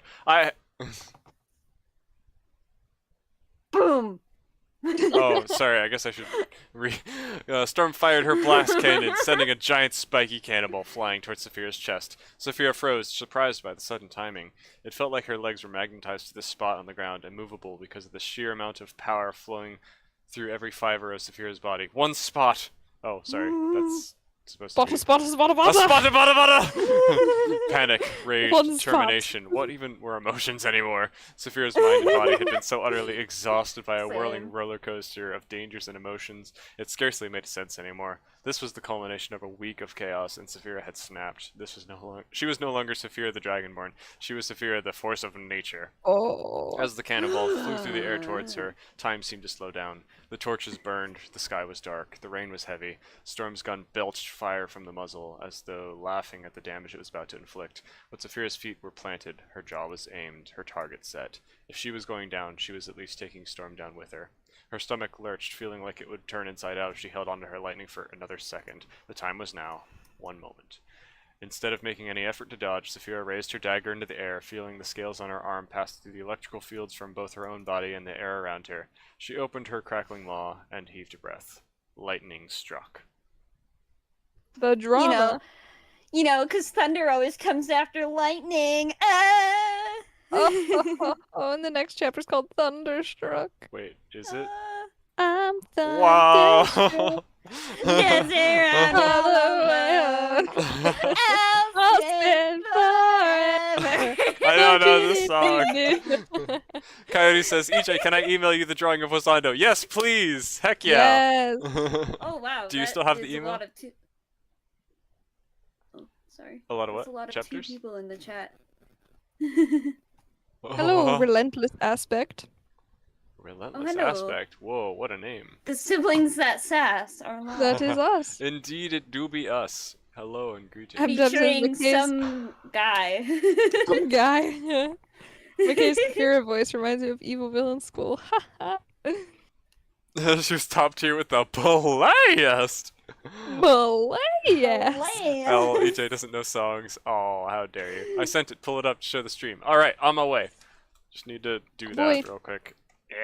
The misery and the happiness today. Oh, the misery. Sorry. Every single person wants to cramble me. That was so Spare many the songs. crambling. What the heck? Spare the crambling. What am I looking at? Wait, what are you Oh, looking I'm- at? I don't know. One I'm- second. Hang on. Your mom. Oh. How dare you say such things? Get utterly destroyed. Don't you say these things to me. Man, that chapter was so long. It and this was. It one's like was. That could have been tiny in broken up. comparison. This one was an Oh, hour an long, image. so this one was long too. What? Oh. I love it. I don't Why is understand. there a stock photo of a woman with a killing a goldfish? Why not? I don't know. The answer Your to question that is is invalid. stock photo. No, the answered drawing looks question amazing. With the same question, but That yeah, is that's so awesome. good. Oh, I I love love it. it. He's just like Wow. hee. That poor goldfish. So afraid. Sorry, this is required for the ritual. Oh no, no. I need exactly Oh, one sad fish to be boy. dead. Can fit a whole fish in his mouth. Oh no. Thank you for the drawing. That's great. That's so cool. It's beautiful. I But- can't spell the word good. Oh no. Simmer, why? Why? Oh, Remy. No. I will not sim. I will cry. Oh dear. Oh, Remy. Man, this was a long chapter, but I feel like it's such a cliffhanger. We gotta know what happened. I right? know. What do you guys Sure. think? Do we continue? Do we stop? I'm actually You're the really one who has to enlightened. go to Was. Colorado tomorrow. That's true. That's true. Let's see. So it's up to you, I This one guess. seems like a shorter chapter, but I don't know how short. Should we? A fish says, "I feel Is unsafe." it as short as me? Oh no!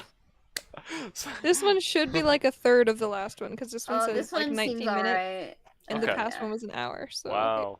Man, my chapter breaks Yeah. are not spaced you're consistently. crazy, dude. My The chapters are always man like really pretty just short. wrote until he was good.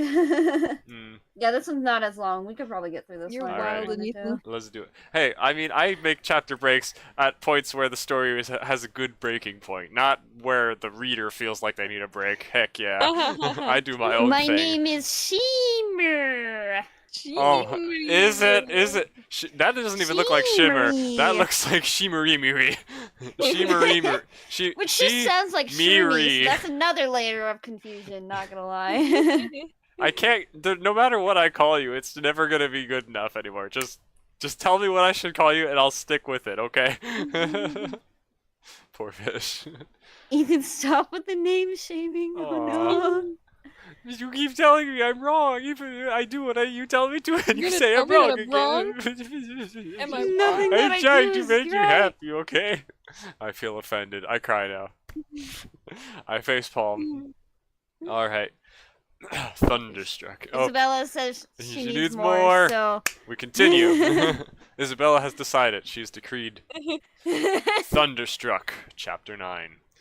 For an instant, the sky erupted in blinding white fire, and the heavens cracked open, pouring the wrath of 1,000,000,000 volts of electricity directly into Saphira's raised dagger. But the devastating amount of current didn't stop there. It arced straight through Saphira's already sparking body, as though her sole purpose in life was to be a lightning rod. For one ear-shattering moment, every scale on her body glowed with brilliant intensity, and every muscle clenched. Her jaws opened ferociously, directing her inner well of power into the outside world again, and an intense blast of caustic plasma emanated forth, enveloping her entire face. A deafening thunderclap erupted to punctuate the terrifying embers of her image as they burned into the eyes of all who gazed upon the spectacle, and as quickly as it had come, the uncontainable energy leapt into the ground, draining away through her heels. Saphira was, of course, completely unaware of any of these occurrences, as her body had just unwittingly become a conduit for nature's unleashed fury. Every cell had immediately become energized beyond what it could handle, and every sense had become overwhelmed by debilitating agony. Her muscles seized up from the jolt, leaving her a stunned, shocked, slightly toasted dragonborn. Saphira was promptly knocked to the ground as her legs gave out on her, and her head spun as though her mind had just switched on and off again. She barely felt the impact of her back hitting the ground, seeing as every nerve in her body was just trying to reboot while giving the sensation of fiery tingles, or fiery needles. Had Saphira planned this? Not exactly. Her turbulent instincts had been too focused on annihilation to have actively planned such a feat, but was it effective? she did not roll an at 20. Well, lightning struck her. Like the DM gave her inspiration. Like she was having a moment, and the DM's like, "Okay, cool. Lightning strikes you, and like bonuses makes your attack more powerful." Was it effective though? That's also debatable. Regardless of what this attack had done to Storm, it had completely immobilized Saphira. She was resistant to lightning, sure, but a direct strike of natural lightning was certainly not something to joke about, even at the best of times. Saphira's heart skipped a few beats, leaving her nauseous and dizzy. Her ears were still ringing, the air smelled of ozone and seemed harder to breathe than usual. She gasped for breath, suddenly realizing her throat was burned and swelling.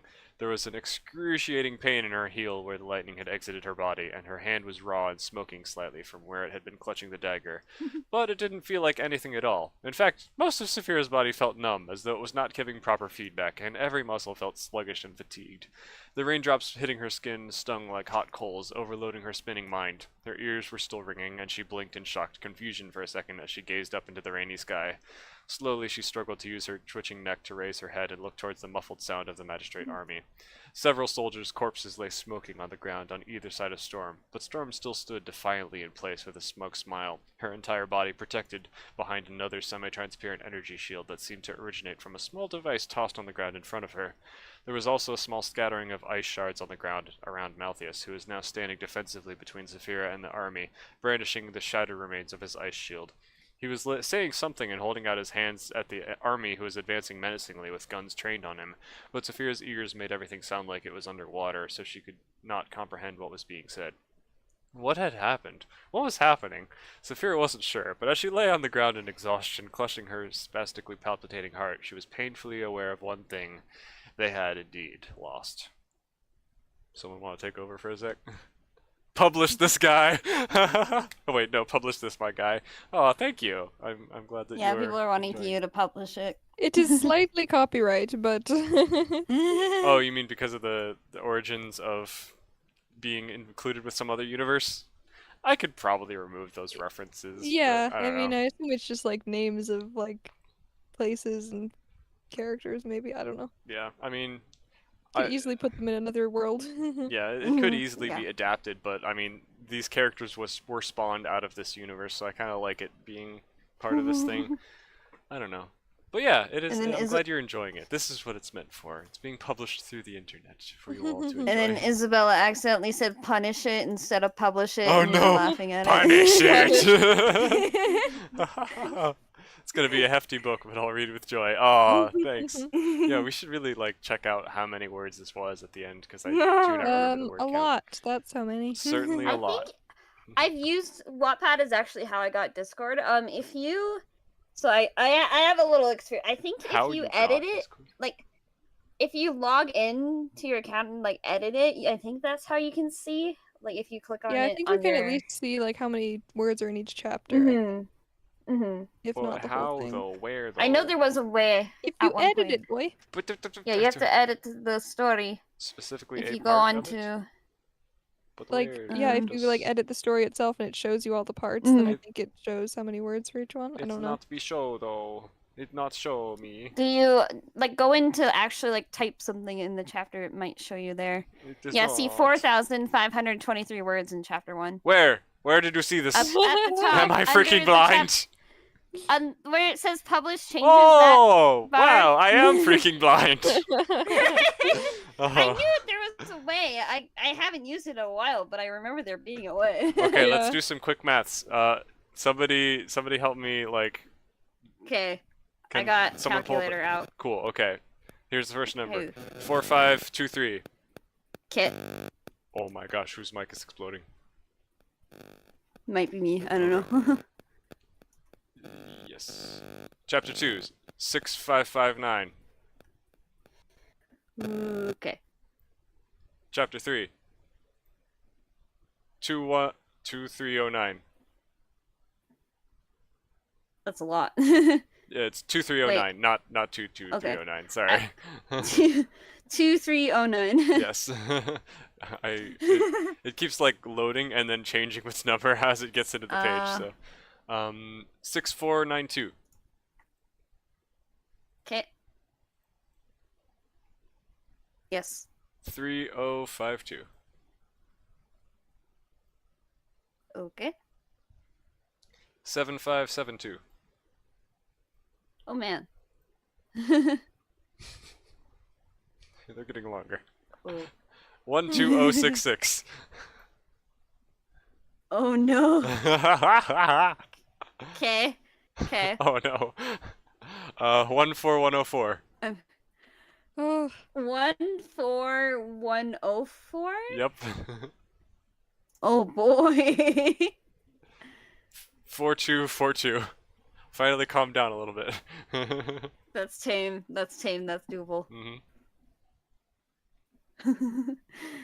3251. Okay. 5998. Alrighty. 7149. Oh, 149. This makes me concerned for how long Super EJ was. oh boy. 419. Oh, 4147. Okay. Okay, two more. Okay. 7590 Okay. and 4683. Okay. Is that all? That's it. That's all 15. Is that all? Okay. Is that Are all? you ready? Are you ready? I'm ready. Everyone do a drum roll noise. Drum roll. I'm drum rolling, but I bet Discord's cutting it The final number is 93,737 words. Wow. Novel stuff. length. That's pretty close to what I The thought most I I ever remembered. wrote on one project was like 87,000. Whoa, and was that the That was the one rewrite that was so of the Maze terrible that Runner? we don't talk about it. That's funny. I've done that before. This was never meant to get as long as it got. This was just meant to be a quick little That's backstory what of, every single Malthius met his author wife. Every single author says that. They're like, this was only meant to be a short story. Oh no, where did it go wrong? Yeah. Yep. I think you can even tell as a result of like when these are posted. The first like 8 parts or something were posted in 2019, and then I had like half of the rest of it written, and I was like, this is taking a long time, and then I got like tired of it, and took a while to finish it and posted it in 2022. So I spent like a year and a half off or something just because it was getting so long and unwieldy. I was like, oh boy. I'm curious how long the Kyle story is. I'm gonna look at my Google Doc really quick. Because it's not nearly as long as that, I don't think. But I'm gonna see anyway. I'm gonna check how long the Super EJ story was, because I think we had a number count. Okay, of Kyle was words. only 16,462 words. It was only That's how many? tame. 16,000 something. Yeah. Good stuff. So I got a decent way into the Kyle story, but I definitely did not get anywhere near finishing it. Did you? Is that live stream? The playlist you made, was that the 11-year-old story or the 16-year-old story, Silver? That's the 11-year-old one. Okay. Okay. Cool. So that's the Super EJ one. Gotcha. Super EJ. I haven't done the edgy one yet. Super EJ. Oh, I found it on my own. It looks like. It's also in McKay's self-promo channel if you want easier. Okay, good stuff, good stuff. I did find it. I was just trying to find the word count. The in time the traveling Jesus, I mean genius. Oh, no. Okay, let's mute this for a second so it doesn't bother people. Might I question why it is stuck? There we go. Okay. Okay, let's look at the word count or number count. It was 307 pages. It was 177,000-ish Oh my words. gosh. So, wow, I almost wrote like the same length. Well, no, okay, not quite. Actually, yeah, this is There's about 777 words missing. Whatever. 700? What? yeah, I forget guess how... technically, yeah, like 93,000 versus 170. So basically 180,000 versus 90,000. So basically, I wrote half of the 11-year-old story again. I cannot believe accident. Super EJ was that long. Yep, it was actually novel length. Like if you printed it That on is- pages, it would have wow. been like a 600-page novel maybe, or a 300-page novel depending on That is- spacing. I don't know. And still, we're supposed to be confused by the end of it. Yeah. Are you confused? Good. Good. Oh boy. Wow. What a mess. Anyway, Yeah, back to the story we're actually reading, which is The Hunger apparently Games is like half a novel. 99,750 words. So you almost wrote the Hunger Games, EA. Did I? Yes. Yes. For this, According to or chat. for the older? For this. Wow. The Hunger Games is a pretty short book. Okay. It's True. a little. Well, I didn't realize that I was making my magnum opus. I should have put more effort into this. This is a rough draft. Look at all the equal signs and People are saying miscapitalization. that you want it that they want it published. So like, I mean, yeah, I would need to obviously put a little work in and figure out the copyright Yeah. law on something that's based on something that's based on something. People that, publish fan fiction all the time. You'll be fine. Yeah, just pretend that it was my own thing and just don't give any explanation as the fact that it's involved with something else. I hate how many books actually started as fan fiction and then became like well-known Right? things. That's like so weird. No, there's Like, how nothing new under the Mortal sun. Instruments was like Harry Potter I- fan fiction, and 50 I Shades have of a- Grey was something. yeah. Hmm. A friend of mine has a thing that started out as a fan fiction and then just evolved into an own thing. Wow. Yeah, that works sometimes, but Yeah. sometimes you can still tell that it was fan fiction. I do I think it's that, working for them in this case, but yeah. Yeah. I Okay, don't I'm feel gonna like start. this story is like polished enough in to be a like published work, even though Mhm. it's like it's fun, but just because of the way I wrote it, like doing that experiment of treating it kind of like a D&D world where, you know, the world is set, Mhm. the things are in place and already in motion, and the characters just decide what they're going to do, and sometimes it's not the best decisions, and it leads to like a dead end of, oh, they try something, it's stupid, fails miserably, wasted a bunch of time, why did we spend all our time doing that? Yeah. It kind of wastes a bit of time. So if it were like a more like polished, well like Mhm. planned out story, instead of just kind of discovering how the characters react as time goes on, then it would probably be a little more like coherent and better from a writing perspective. Yeah, I And get it. yeah, so I don't know if this is like worthy of being published even then. But the next story that I want to write of these same characters, I already have ideas for it, and I do think I want to make it like something actually good. Can you Ooh. can you tell me your ideas in DM Please later? share in Well, the that would be the spoilers, wouldn't group it? chat. Hey, I'm your sister. I'm allowed to get spoilers Okay, if your okay. sisters And If you I feel was want. here, so You that's were valid. you were here. I mean, I I would can love to provide talk you about it. It's so just many good ideas because we think the same way apparently. yeah, true. I love Oh yeah. character stuff, so I could Yeah. also help. Okay, But yeah, well, it's just the thing of like, remember when I was not wanting to show you my story that I wrote when I was 11? Because I was, at the time, I was like, oh, it's not done yet. Let me show it to you in its final form, and then you'll be impressed with how cool it is. That's the same thought. I'm like, oh, I have the idea, but let me like write it out Fair. first and then show it to you, and it'll be cool, rather than like show you the idea and then you'll be not impressed when you see the final thing because you expected it.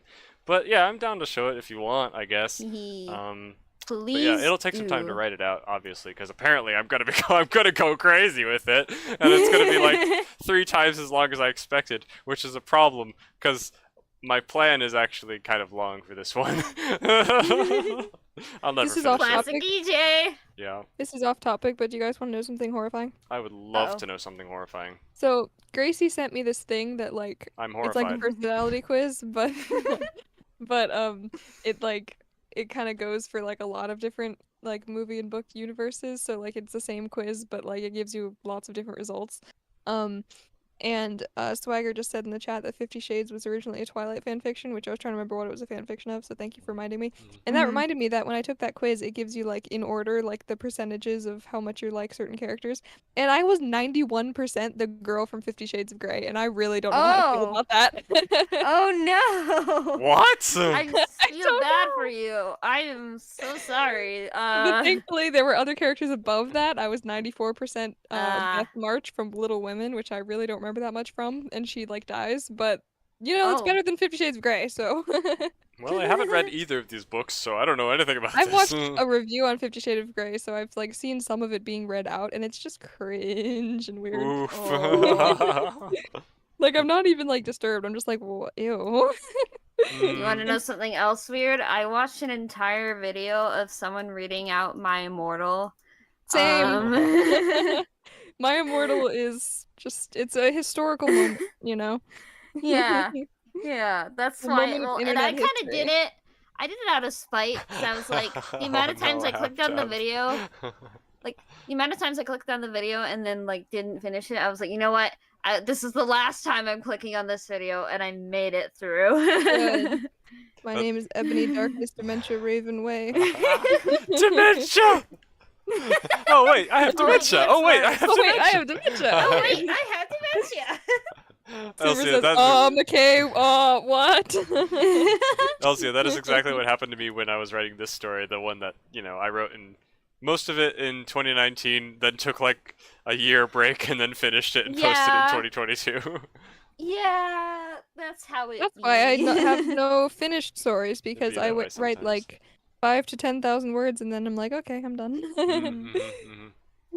I tend Also, to be Elsie, like I didn't very realize that was obsessive you. Hi. about things. I like get really into a project and I like do it for a long time, and if something else takes my focus and time away from it, then good luck getting back to it. But if I'm focused and wanting to do it and passionate about the result, I will do it till the end of the world. Hey, fun Of the fact, world. that's an ADHD thing. Yeah, I mean, yeah, I'm very sure that I have ADHD, just undiagnosed of some kind. Yeah. High I don't five. I don't really think that I do, but I do get the like hyper focus sometimes because like if Mm. I'm like working on a costume or like doing something, I like physically can't stop until I like get to a point where I feel like I've Yeah. like Mm-hmm. overcome a problem or something. I physically Well, cannot walk away from a problem. yeah, there's like several I think because the thing with like diagnosing and stuff, there's like several things that could be multiple different things. So you could have Mhm. like some signs of ADHD, but it could also be a sign of this other thing, you know? Yeah. So like Mm-hmm. I yeah. have something that makes me have a Yeah. problem. Mm-hmm. Yep. Okay, we need to read because we've been talking for like 20 minutes about other things. We So we've Would talked you so long that I like got talking? hungry. I'm I actually do like like starving talking, now. but this poor chapter, Saphira got struck by lightning and we're just ignoring And her. she's just She's sitting there laying in on her back. agony. She's like, ow, She's like, guys, please read. she's I like, would like to guys, be out of what this. is going on? What is happening? I'm literally dying. L plus you got struck by lightning. Oh no. Wait, L lightning positive. I don't know. Anyway. Saphira fell back to the ground and shook her head, trying to regain her senses. How could this have happened? She had taken herself out of the battle before it had begun, and her sacrifice hadn't even made a difference. She turned her head to the side, breathing heavily as she clutched her fluttering heart. Her eyes fell on the dagger that had been struck moments before. No, it can't be over. It's never over. She snapped her jaws shut, her raw jaws shut in defiance, sluggishly reaching out for the blade. Her queasy stomach gurgled again, bringing Abner's horribly seasoned health potion back to mind, even despite her intense shock. Not gonna Oh, fight. Matthews. Malthus's boat. Boat? I mean whale. This is boat. Malthus's voice broke through her hazy senses as she began to feel a faint, rejuvenating warmth spreading from her within her stomach once again. Let me explain, Malthus cried, dropping the ruined chunk of ice in his hand and motioning with open hands. These are innocent survivors. I'm the one to blame, not them, he continued, attempting to pacify the soldiers as they stopped their approach, their line now curved into a semicircle with guns ready to perforate every one of Malthus's brass scales as soon as the order was given. Storm seemed barely to be listening to Malthus as she stomped on the small wheeled device in front of her, which then deactivated the orange body shield and sprung into the air, where Storm caught it with a gauntlet-clad fist. She quickly clipped it back to her belt. Silver. Oh, the return of the villain. Stuff it, Goldie. Storm barked as she began marching towards Malthus and Saphira. No amount of begging is going to save you or your law-breaking friends. Oh no, they're lawbreakers. Oh no. How dare we? She snarled, craning her neck to see around Malthus and lock hateful eyes with Saphira. Saphira bared her teeth in response, clutching her weak fingers around the dagger and shakily sitting up behind Malthus. I'm not here to beg, Malthus announced authoritatively, stepping between Storm and Saphira once again and commanding their attention. I'm here to offer you a deal in exchange for the safe release of these people. He set his jaw and gave a challenging look to Storm, who only glared as she continued to advance. Storm then casually swung her large blast cannon with one hand and tossed it behind her into the line of soldiers, who yelped and struggled to catch it. The soldiers, unaffected by this, continued waiting for orders, their eyes gazing back and forth between their leader and their target. Oh my goodness, I keep getting distracted by that. It's No, okay. we're done Advertising here. movie. The Discord thing didn't work. Someone else needs to. Okay, I can. No, we're Wait, no, done join the here. Discord. I don't know. I tried to do it. Hey, hunkies. Okay, I already know. No, we're done here. There's nothing you could possibly offer to get yourselves out of trouble. Storm chuckled, because this is D&D, and you have multiple choices to try. Storm chuckled, coming to a stop directly in front of Malthus. Make no mistake, I'm going to make sure that you all suffer as much as possible. You dragon filth, especially. Oh, a Racist. racist? Oh, No. how dare you? She threatened, pointing an armored finger. Just in because his we're face. not Malthus- humans. Malthus narrowed his eyes determinedly as he glared down at her in disappointed silence, presumably trying to choose his next words. Despite her hulking armor, Malthus was still a fair bit taller than her, so her attempts to intimidate him looked almost laughable. Now out of the way, Scarface, she bellowed, giving Malthus the money shoved to the side and sending him stumbling to the ground 10 feet away. As Malthus's back was forced aside, Saphira suddenly had a clear view of Storm's cruel grin descending down upon her like the mask of a demon. The only light came from the torches held aloft by the army behind Storm, casting dancing red and yellow lights along her black armor and turning her face into little more than a silhouette. Saphira looked up nervously to match her glare. Oh my goodness, I can't. Heart now pounding with a bit more rhythm. Saphira's face still held a defiant expression, but it was hard to remain truly fearless, given what had happened last time she had been bested by this crazy lady. Only this time there was no way out. No quips this time, Sparky, Storm grinned, stooping down above Saphira. They're harder to come up with after getting struck by lightning. Saphira fumbled, still trying to gain command of her clumsy appendages. It was now or never. Storm had no weapon. She was in range.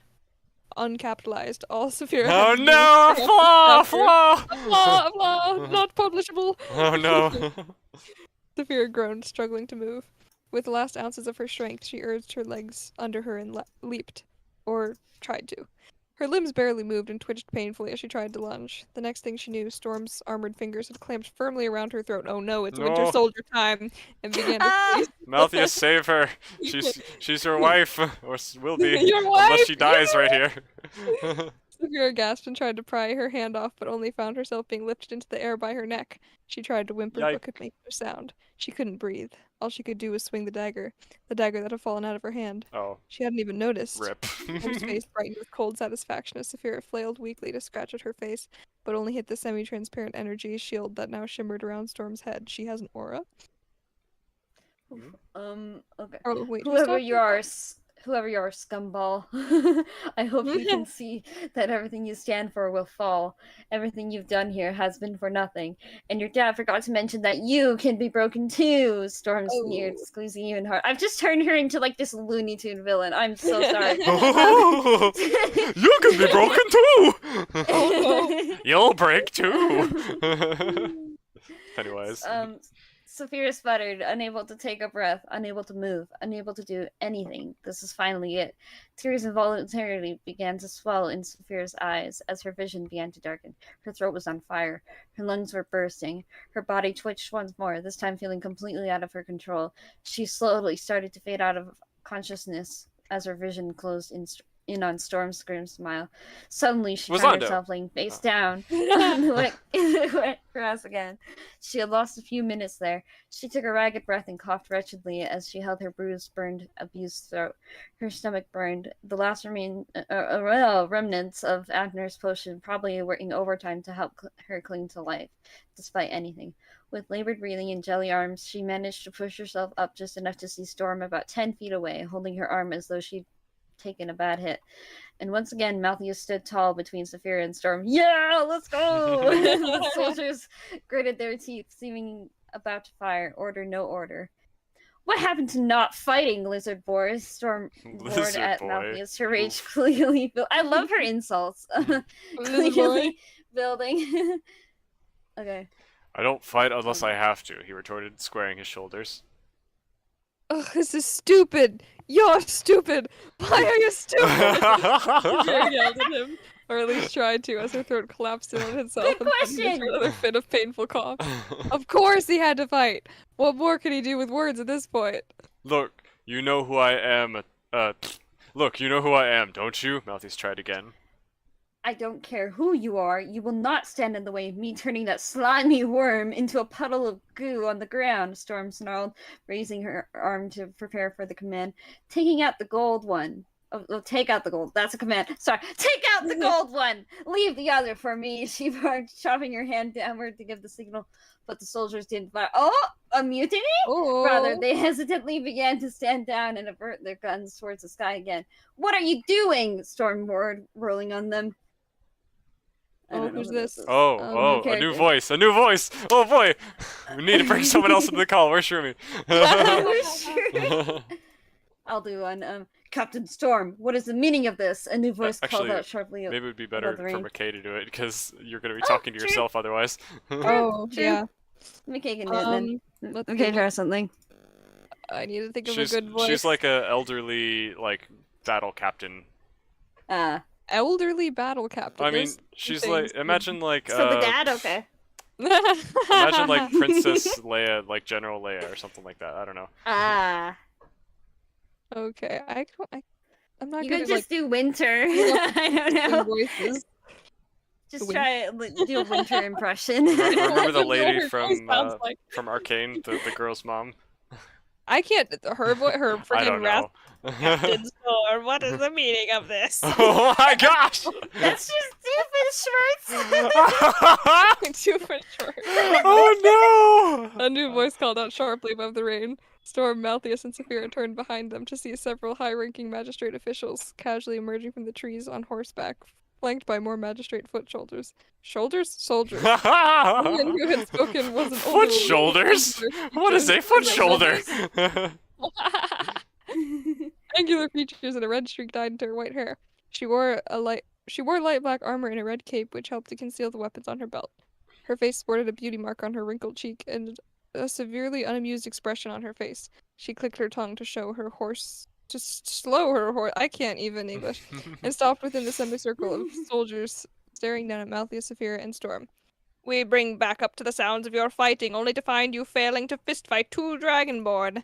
I'm disappointed how little opposition it took to halt your progress. Storm sputtered, seeming surprised by this turn of events. These filth have been a particular pain in my side. I wanted to make them suffer in proportion to their crimes. And they will, in due time. We can find a less wasteful use for these people with Project Corvus. We need to risk I can't. No need to risk compromising your mission with the unwise displays of hubris. But Storm protested, only to receive a dangerous glare from her elderly commander, sternly warning her to fall into line. Storm reluctantly took a moment to calm her rage, and tried speaking again with a more professional tone.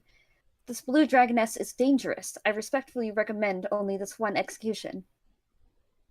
Saphira swallowed nerves. Oh, yeah. You can do it. Looking up at the scowling commander.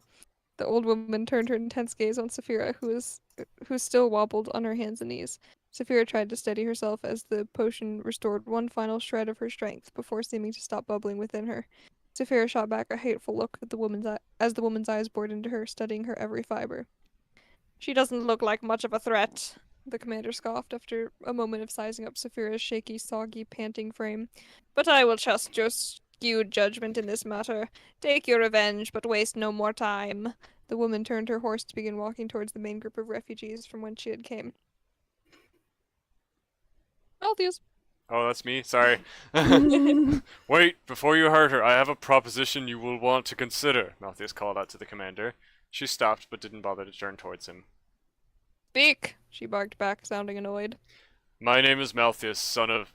Yes, I know who you are. Get on with it, she yelled again with a Oh. measured, dangerous tone that pierced the noise of the rainy night. I'm sorry, Malthus lady. sighed and bowed his head as lightning struck nearby once more, sending waves of echoing thunder throughout the valley. If you let her and the others go free, I can guarantee you the capture of Drogo's flame terror. Silence. For seconds on end, everyone stared in anticipation for the commander's response to this offer. Some seemed surprised, others frightened by the mention of Drogo's. Saphira looked up at Malthus in horror, seeing his clenched fists and determined gaze at the commander's back. After what felt like an eternity, the commander finally began to chuckle, then to laugh outright and turn her horse back around to look at Malthus. You would betray your own father, the commander probed, narrowing her eyes at him. I'm just turning in a dangerous criminal who happens to share my blood, Malthus shot back, setting his jaw. Saphira blinked at him in awe, unsure what to think. But, in exchange, I ask that you let these innocent people go free. Once again, there was a moment of silence as the commander eyed him up and down, searching for insight on his motivations and considering her many options. Very well, she replied at last. We will discuss the terms once we are out of this dreadful storm. Malthus heaved a huge sigh of relief and gave a quick nod. Storm, meanwhile, immediately furrowed her brow and opened her mouth to complain again. But I I still wanted get to to kill kill- her. Yeah, I still get to kill the blue one, don't I? She cried, pointing at Oh no, Saphira. she's gonna be champagne. Champagne. Oh no. Yeah, I don't know why I made her so sassy, but okay. No, for now we will respect the terms of. The commander was interrupted as Storm let loose a frustrated bellow and turned to the nearest soldier, yanking the shotgun out of his hands. Storm, don't you dare! The commander shouted as Storm angrily stomped towards Saphira, aiming with seething rage in her eyes. Saphira was still too exhausted to move, let alone get up and dodge. She just sagged as she tried to leap up, her arms giving out on her and flopping to the ground on either side where she watched her death approach her once again. Time seemed to slow down, like a horrifying dream where Saphira's limbs moved like lead through molasses. Her body tensed up and her mind seemed to scream, her life flashing before her eyes. Storm's fiery eyes held a glint of animalistic bloodlust as she pulled the trigger, long barrel pointed straight at Saphira's heart.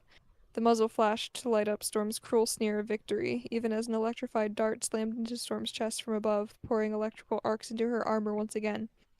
Storm was knocked back as her armor became disabled, and it was too late. The bullets were already in motion. Saphira closed her eyes, flinching back as she expected to feel what it was like to get shot in the neck and slowly bleed to death. Instead, she heard the echoes of the shotgun blast fade out along the valley until they blended back into the gentle sounds of raindrops on leaves and puddles. She heard the commander yelling something chastising as Storm growled in pain and electricity cracked on her chest. As she heard a deep grunt of pain as Natasha a heavy Taster. object hit the ground. Huh? I just laughed. Natasha Taster. That same thing. She heard a deep grunt Samwise of says, pain. do it, give in to your anger. Oh yeah, you know it. She heard a deep grunt of pain as a heavy object hit the ground beside her. Uh-oh. Hesitantly, carefully, she unclenched her muscles and opened her eyes, feeling her chest and neck as she searched for her wounds. She felt no pain. Why did she feel no pain? She looked up, seeing the small of Malthus's back as he laid on the ground in front of her. You already knew that was Oh, happening, didn't no. you, McKay? Yes, of course. Yeah, you I had a feeling kidding me? too. Severa thought as she pushed herself and reached out to him. As she put her hand on his shoulder and pulled him towards her, he rolled onto his back like a log, eyes staring towards the sky with an almost annoyed expression. Through his grimacing lips, Ow. though his grimacing lips betrayed what she had suspected. She looked down in concern where Malthus rested both hands on the right side of his stomach, and a bright crimson liquid began to soak through his fingers along his white shirt, where the rain quickly washed to the ground. Angst. And Sorry. that is why I like to have a shield. Malthus grunted, still staring directly up.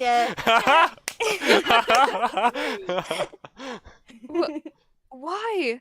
Saphira's voice caught in her throat, partially because it had been recently crushed and partially because of her friend's ghastly wound. Why would you do this?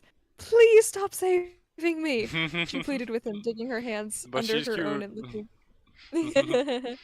and lifting them so she could expect the damage.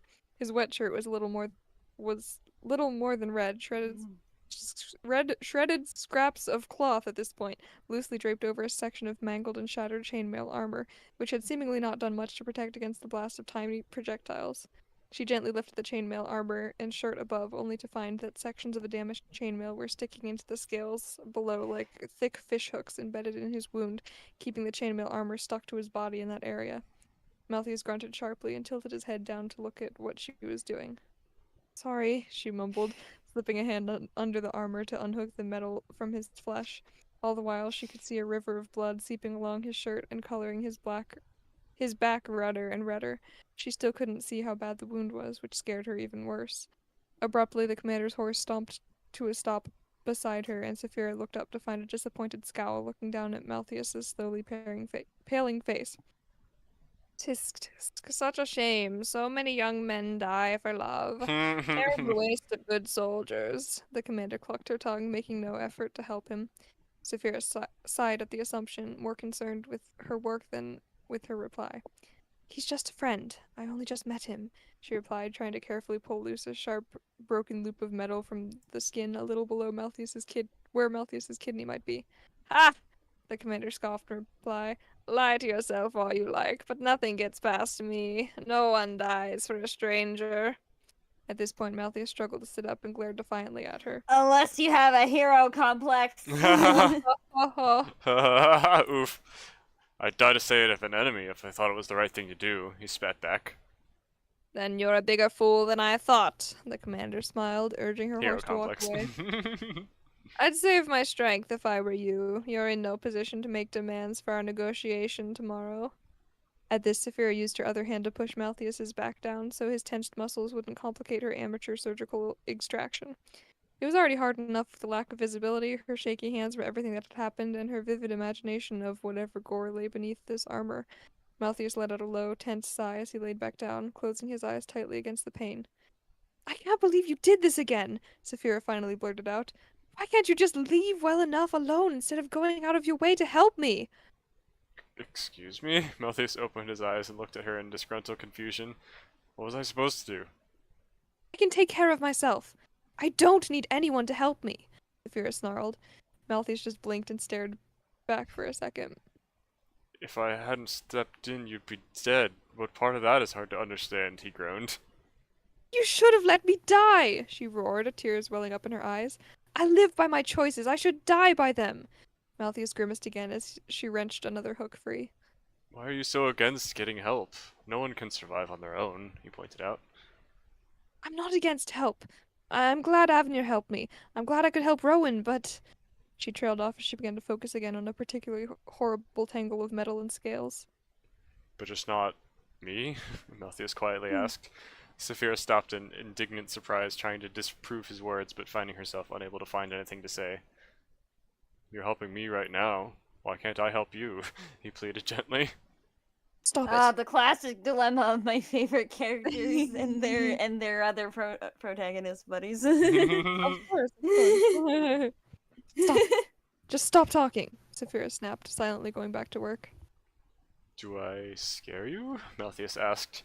Saphira glared up at him, rain streaming down his face, which still sported the claw mark she had given him when they'd first met not too long ago. Her initial thought was that nothing scared her, but maybe that wasn't so quite so true. Yes, she grunted, pausing for a moment. Now shut up if you want me to keep helping you. Why do I scare you? Oh, my lord, Malthus, I said shut up! Come on.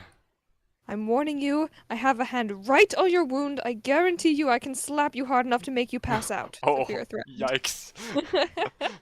If the last thing I heard you say was that if the last thing I heard... Wait, what? How do you... What's the cadence If on the this? last thing I heard you say was that I scare you. Like, is he Like, implying if he dies? Okay. I'm not sure how wanting to... her. He's wanting her to continue explaining. He doesn't want to let it go because he's like, why do I scare you? I think he's trying to imply if the very last thing I hear before I die is that you say I scare you. I'm not sure how to like do the cadence for that though. Maybe it's a flaw. It's a flaw. Maybe needs rewrite. I thought I understood. Maybe I don't don't know. though. If the last thing I heard you say was I scare you, Stop it. You're not going to die from this. that's not what I meant. I just mean they're right that I don't have much leverage when it comes to my deal. What? What is the course of this conversation? I'm confused. It's been too long. The Silver, his you wanna father have a or bit? something? What? I'm just asking if you want to take a chunk, or should we look at chat for a second? I can take a chunk, but yeah, we Okay. can. Okay, It's gonna be chat's over in ready. like 5 seconds. Let's just finish Oh, it. and really? then Oh, chat okay. break. Yeah. Okay. Yeah, sure. Uh, You did Malthus's line, right? yeah, we didn't understand the right way to pronounce it, but yeah, that's not what I Pronounce meant. I it. just mean the right that I don't have much leverage when it comes to my deal, Malthus admitted. I thought it. Yeah, I was kind of with McKay. I thought it was just like trying to get her to answer him, but because like personally, if I was writing this scene, I feel like not like I'm not. This isn't me opening like a judgment thing, but like if like say someone's like not answering you and you like gotta keep pushing them to answer you, right? So that's kind of how I read it, but and that was Gotcha. a really complicated way to explain that. I'm sorry, it's 8:30 p.m. No problem. It's 8 p.m. 8:30, excuse me. Be more accurate. Oh, hey, well, for me it's 10:30. So Mhm. True. Silver, would you like to read or should I just finish it out? I mean, I think you talk like right after, so if you Okay. want to. Sophia took a nervous glance at the magistrate standing around. Several soldiers were tending to Storm. Gorgers. Several soldiers were tending to Storm, who was stunned on her back and being carried away. A few others were securing the area, and the remaining soldiers were regrouping to escort all the citizens back towards the city. 3 soldiers stood nearby to keep an eye on Malthus and Saphira, though none were standing close enough to hear their conversation. One held a torch, casting a bit more light on Saphira's work as she managed to finally free Malthus from the armor, the chain link separating from his body with a sticky coating of blood. I might only be able to free you and your family, and if I ever got the chance to see you again, well, I guess I wouldn't, if you don't want me around, that is. No, no. I get it now. I get now what he was trying to pronounce. He wasn't. He was like, if I scare you, I guess I will go away and you will not see me anymore. Goodbye. No, Man, no. this man's giving me all the feels. Saphira sighed, finally peeling back the armor. Good. and That's shirt how it's reveal the supposed to gruesome be. injury.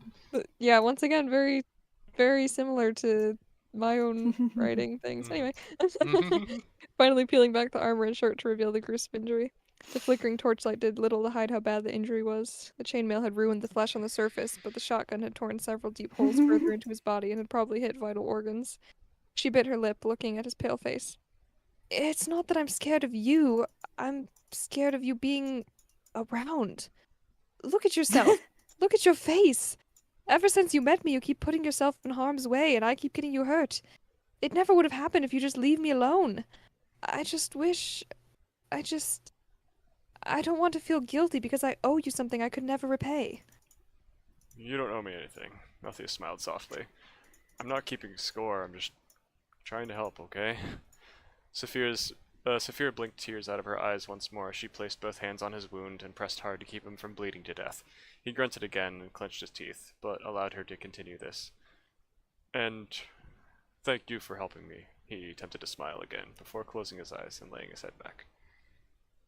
Oh no, his death happened again. Shot. Tell him you're shot!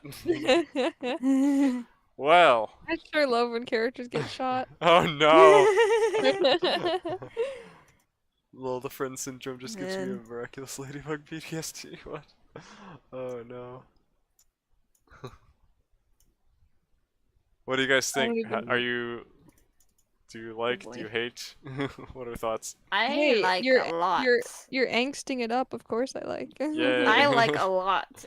I I'm think I glad. got more attached to Malthus in like the last Aw. 2 chapters, Yay!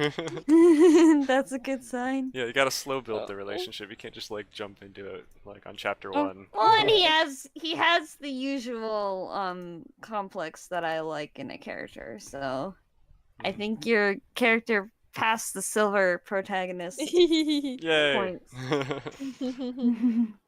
So, I don't know what the latest thing I'm supposed to pronounce your name is as is, but you, it is good, and you're a good and amazing writer, EJ. Oh, thank you so much. That means a lot to me. I'm very glad. Oh. I feel like I only got like 5 views or something on this.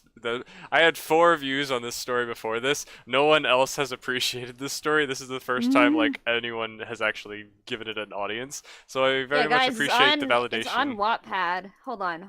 I mean, you don't have EJ, to like go watch it and share it or anything, but like I'm glad I'm that about it's to go finally do something. being like I put a lot of time and effort writing 95,000 words. I wrote a whole novel for you guys and nobody read it, so I'm glad that Hey people guys, like if it you and want don't to think it's go cringe. read, if you want to go read EJ's story, it's in the self promo channel. Mhm. If you want to, you don't have to, but If you want to. I mean we're reading it to you as well, so you don't have to put in the True. effort. But But like, if Such people a aren't good watching time the story. streams, you both spoke at once. I did not hear either of what you said. Oh. Mine was not important. Oh, okay. oh no, don't say that, because then I'm sad.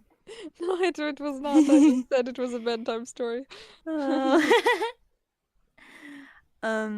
Yeah, mine wasn't really important either. Don't say that, I'll be sad. This was a pointless 2 seconds.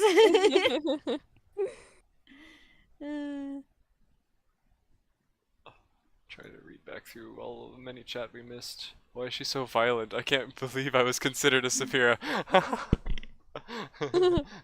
Last time you were excited to be called Saphira, and honestly, I don't remember why you were called Saphira.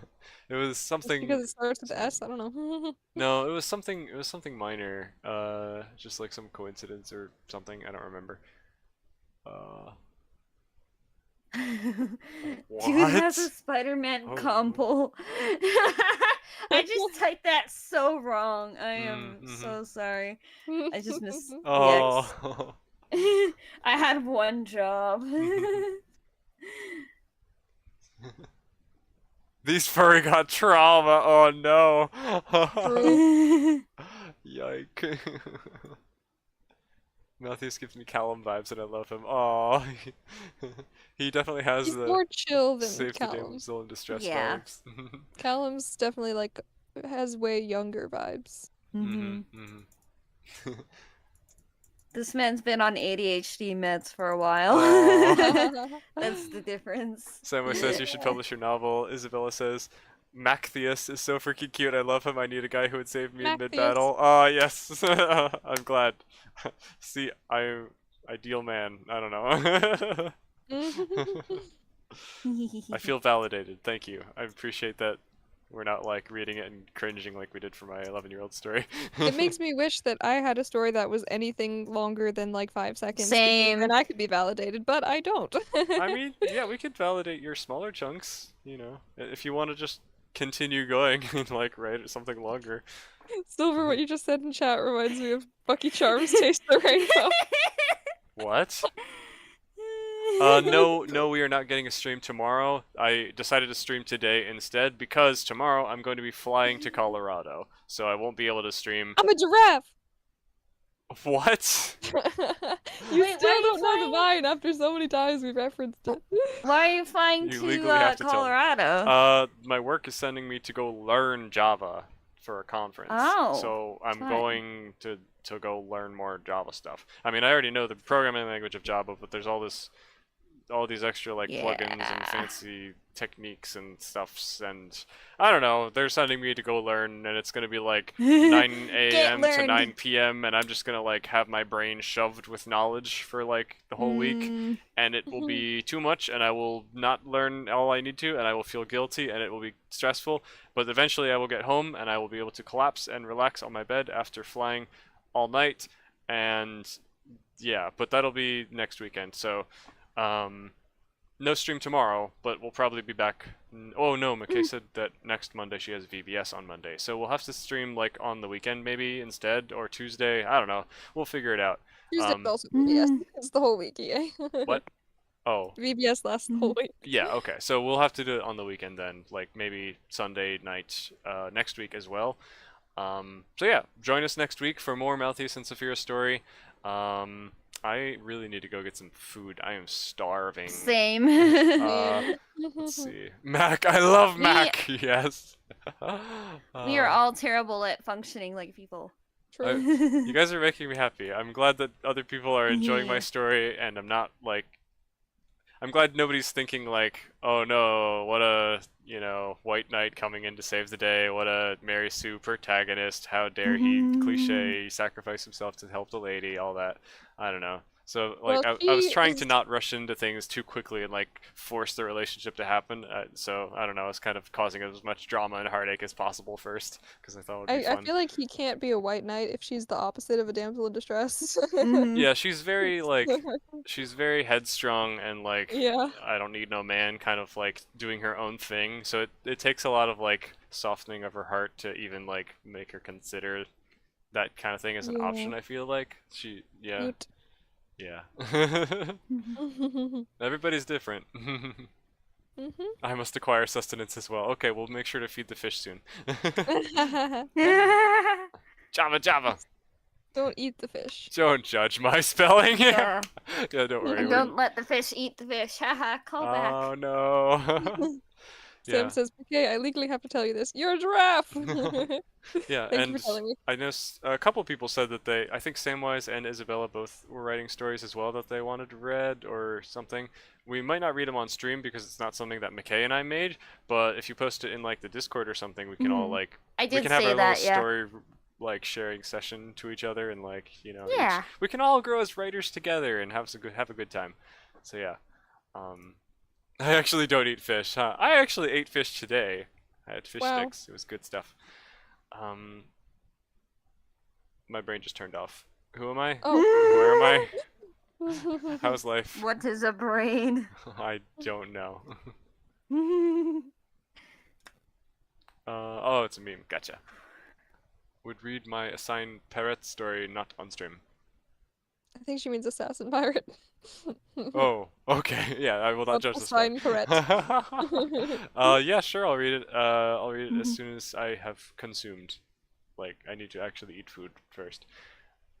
We should make And- like a channel yeah. on the server for like creative stuff that's not art. That's Yeah, I think that's that'd be good. neat. idea. That's a decent idea.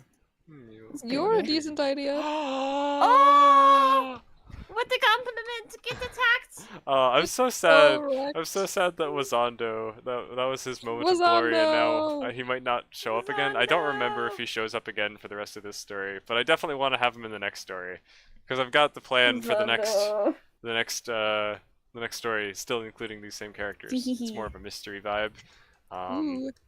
Yeah, or like maybe crime noir investigation type thing, not necessarily investigate or like mystery specifically, but yeah, it should be fun. The vibes And he will show are up there. peak. Yes, Very cool. good I love stuff. this man. And it'll have more angst as well, of course, because you know Oh, everybody yes. neast some angst. Of course. Okay, thank you all so much for coming to the stream. God bless. I hope you all have enjoyed and are willing to join us next week. Continue writing your own things and make beautiful things that we can all enjoy in the future. Maybe I will someday be you writing will this week, publish probably. your own things. Good stuff. I will probably not, because like I said, I will be busy from 9 a.m. to 9 p.m. for Oh, many no. days straight, and I will have my brain melted. So I will not have any Yikes. time for writing. Yeah. Also, unfortunately, like for the past couple of months, I've been writing down ideas for this new story, and I keep like writing them in an email to myself or like in a note here or there, and now I have to find all those notes and kind of bring them back together. So I need to like search all my random note-taking places and bring those notes together before I can actually like have a prepared set of my notes that I can use to write the thing. Unless I wanted to go off the memory, which is not so good as we've learned. Anyway, good night, you all. Bye.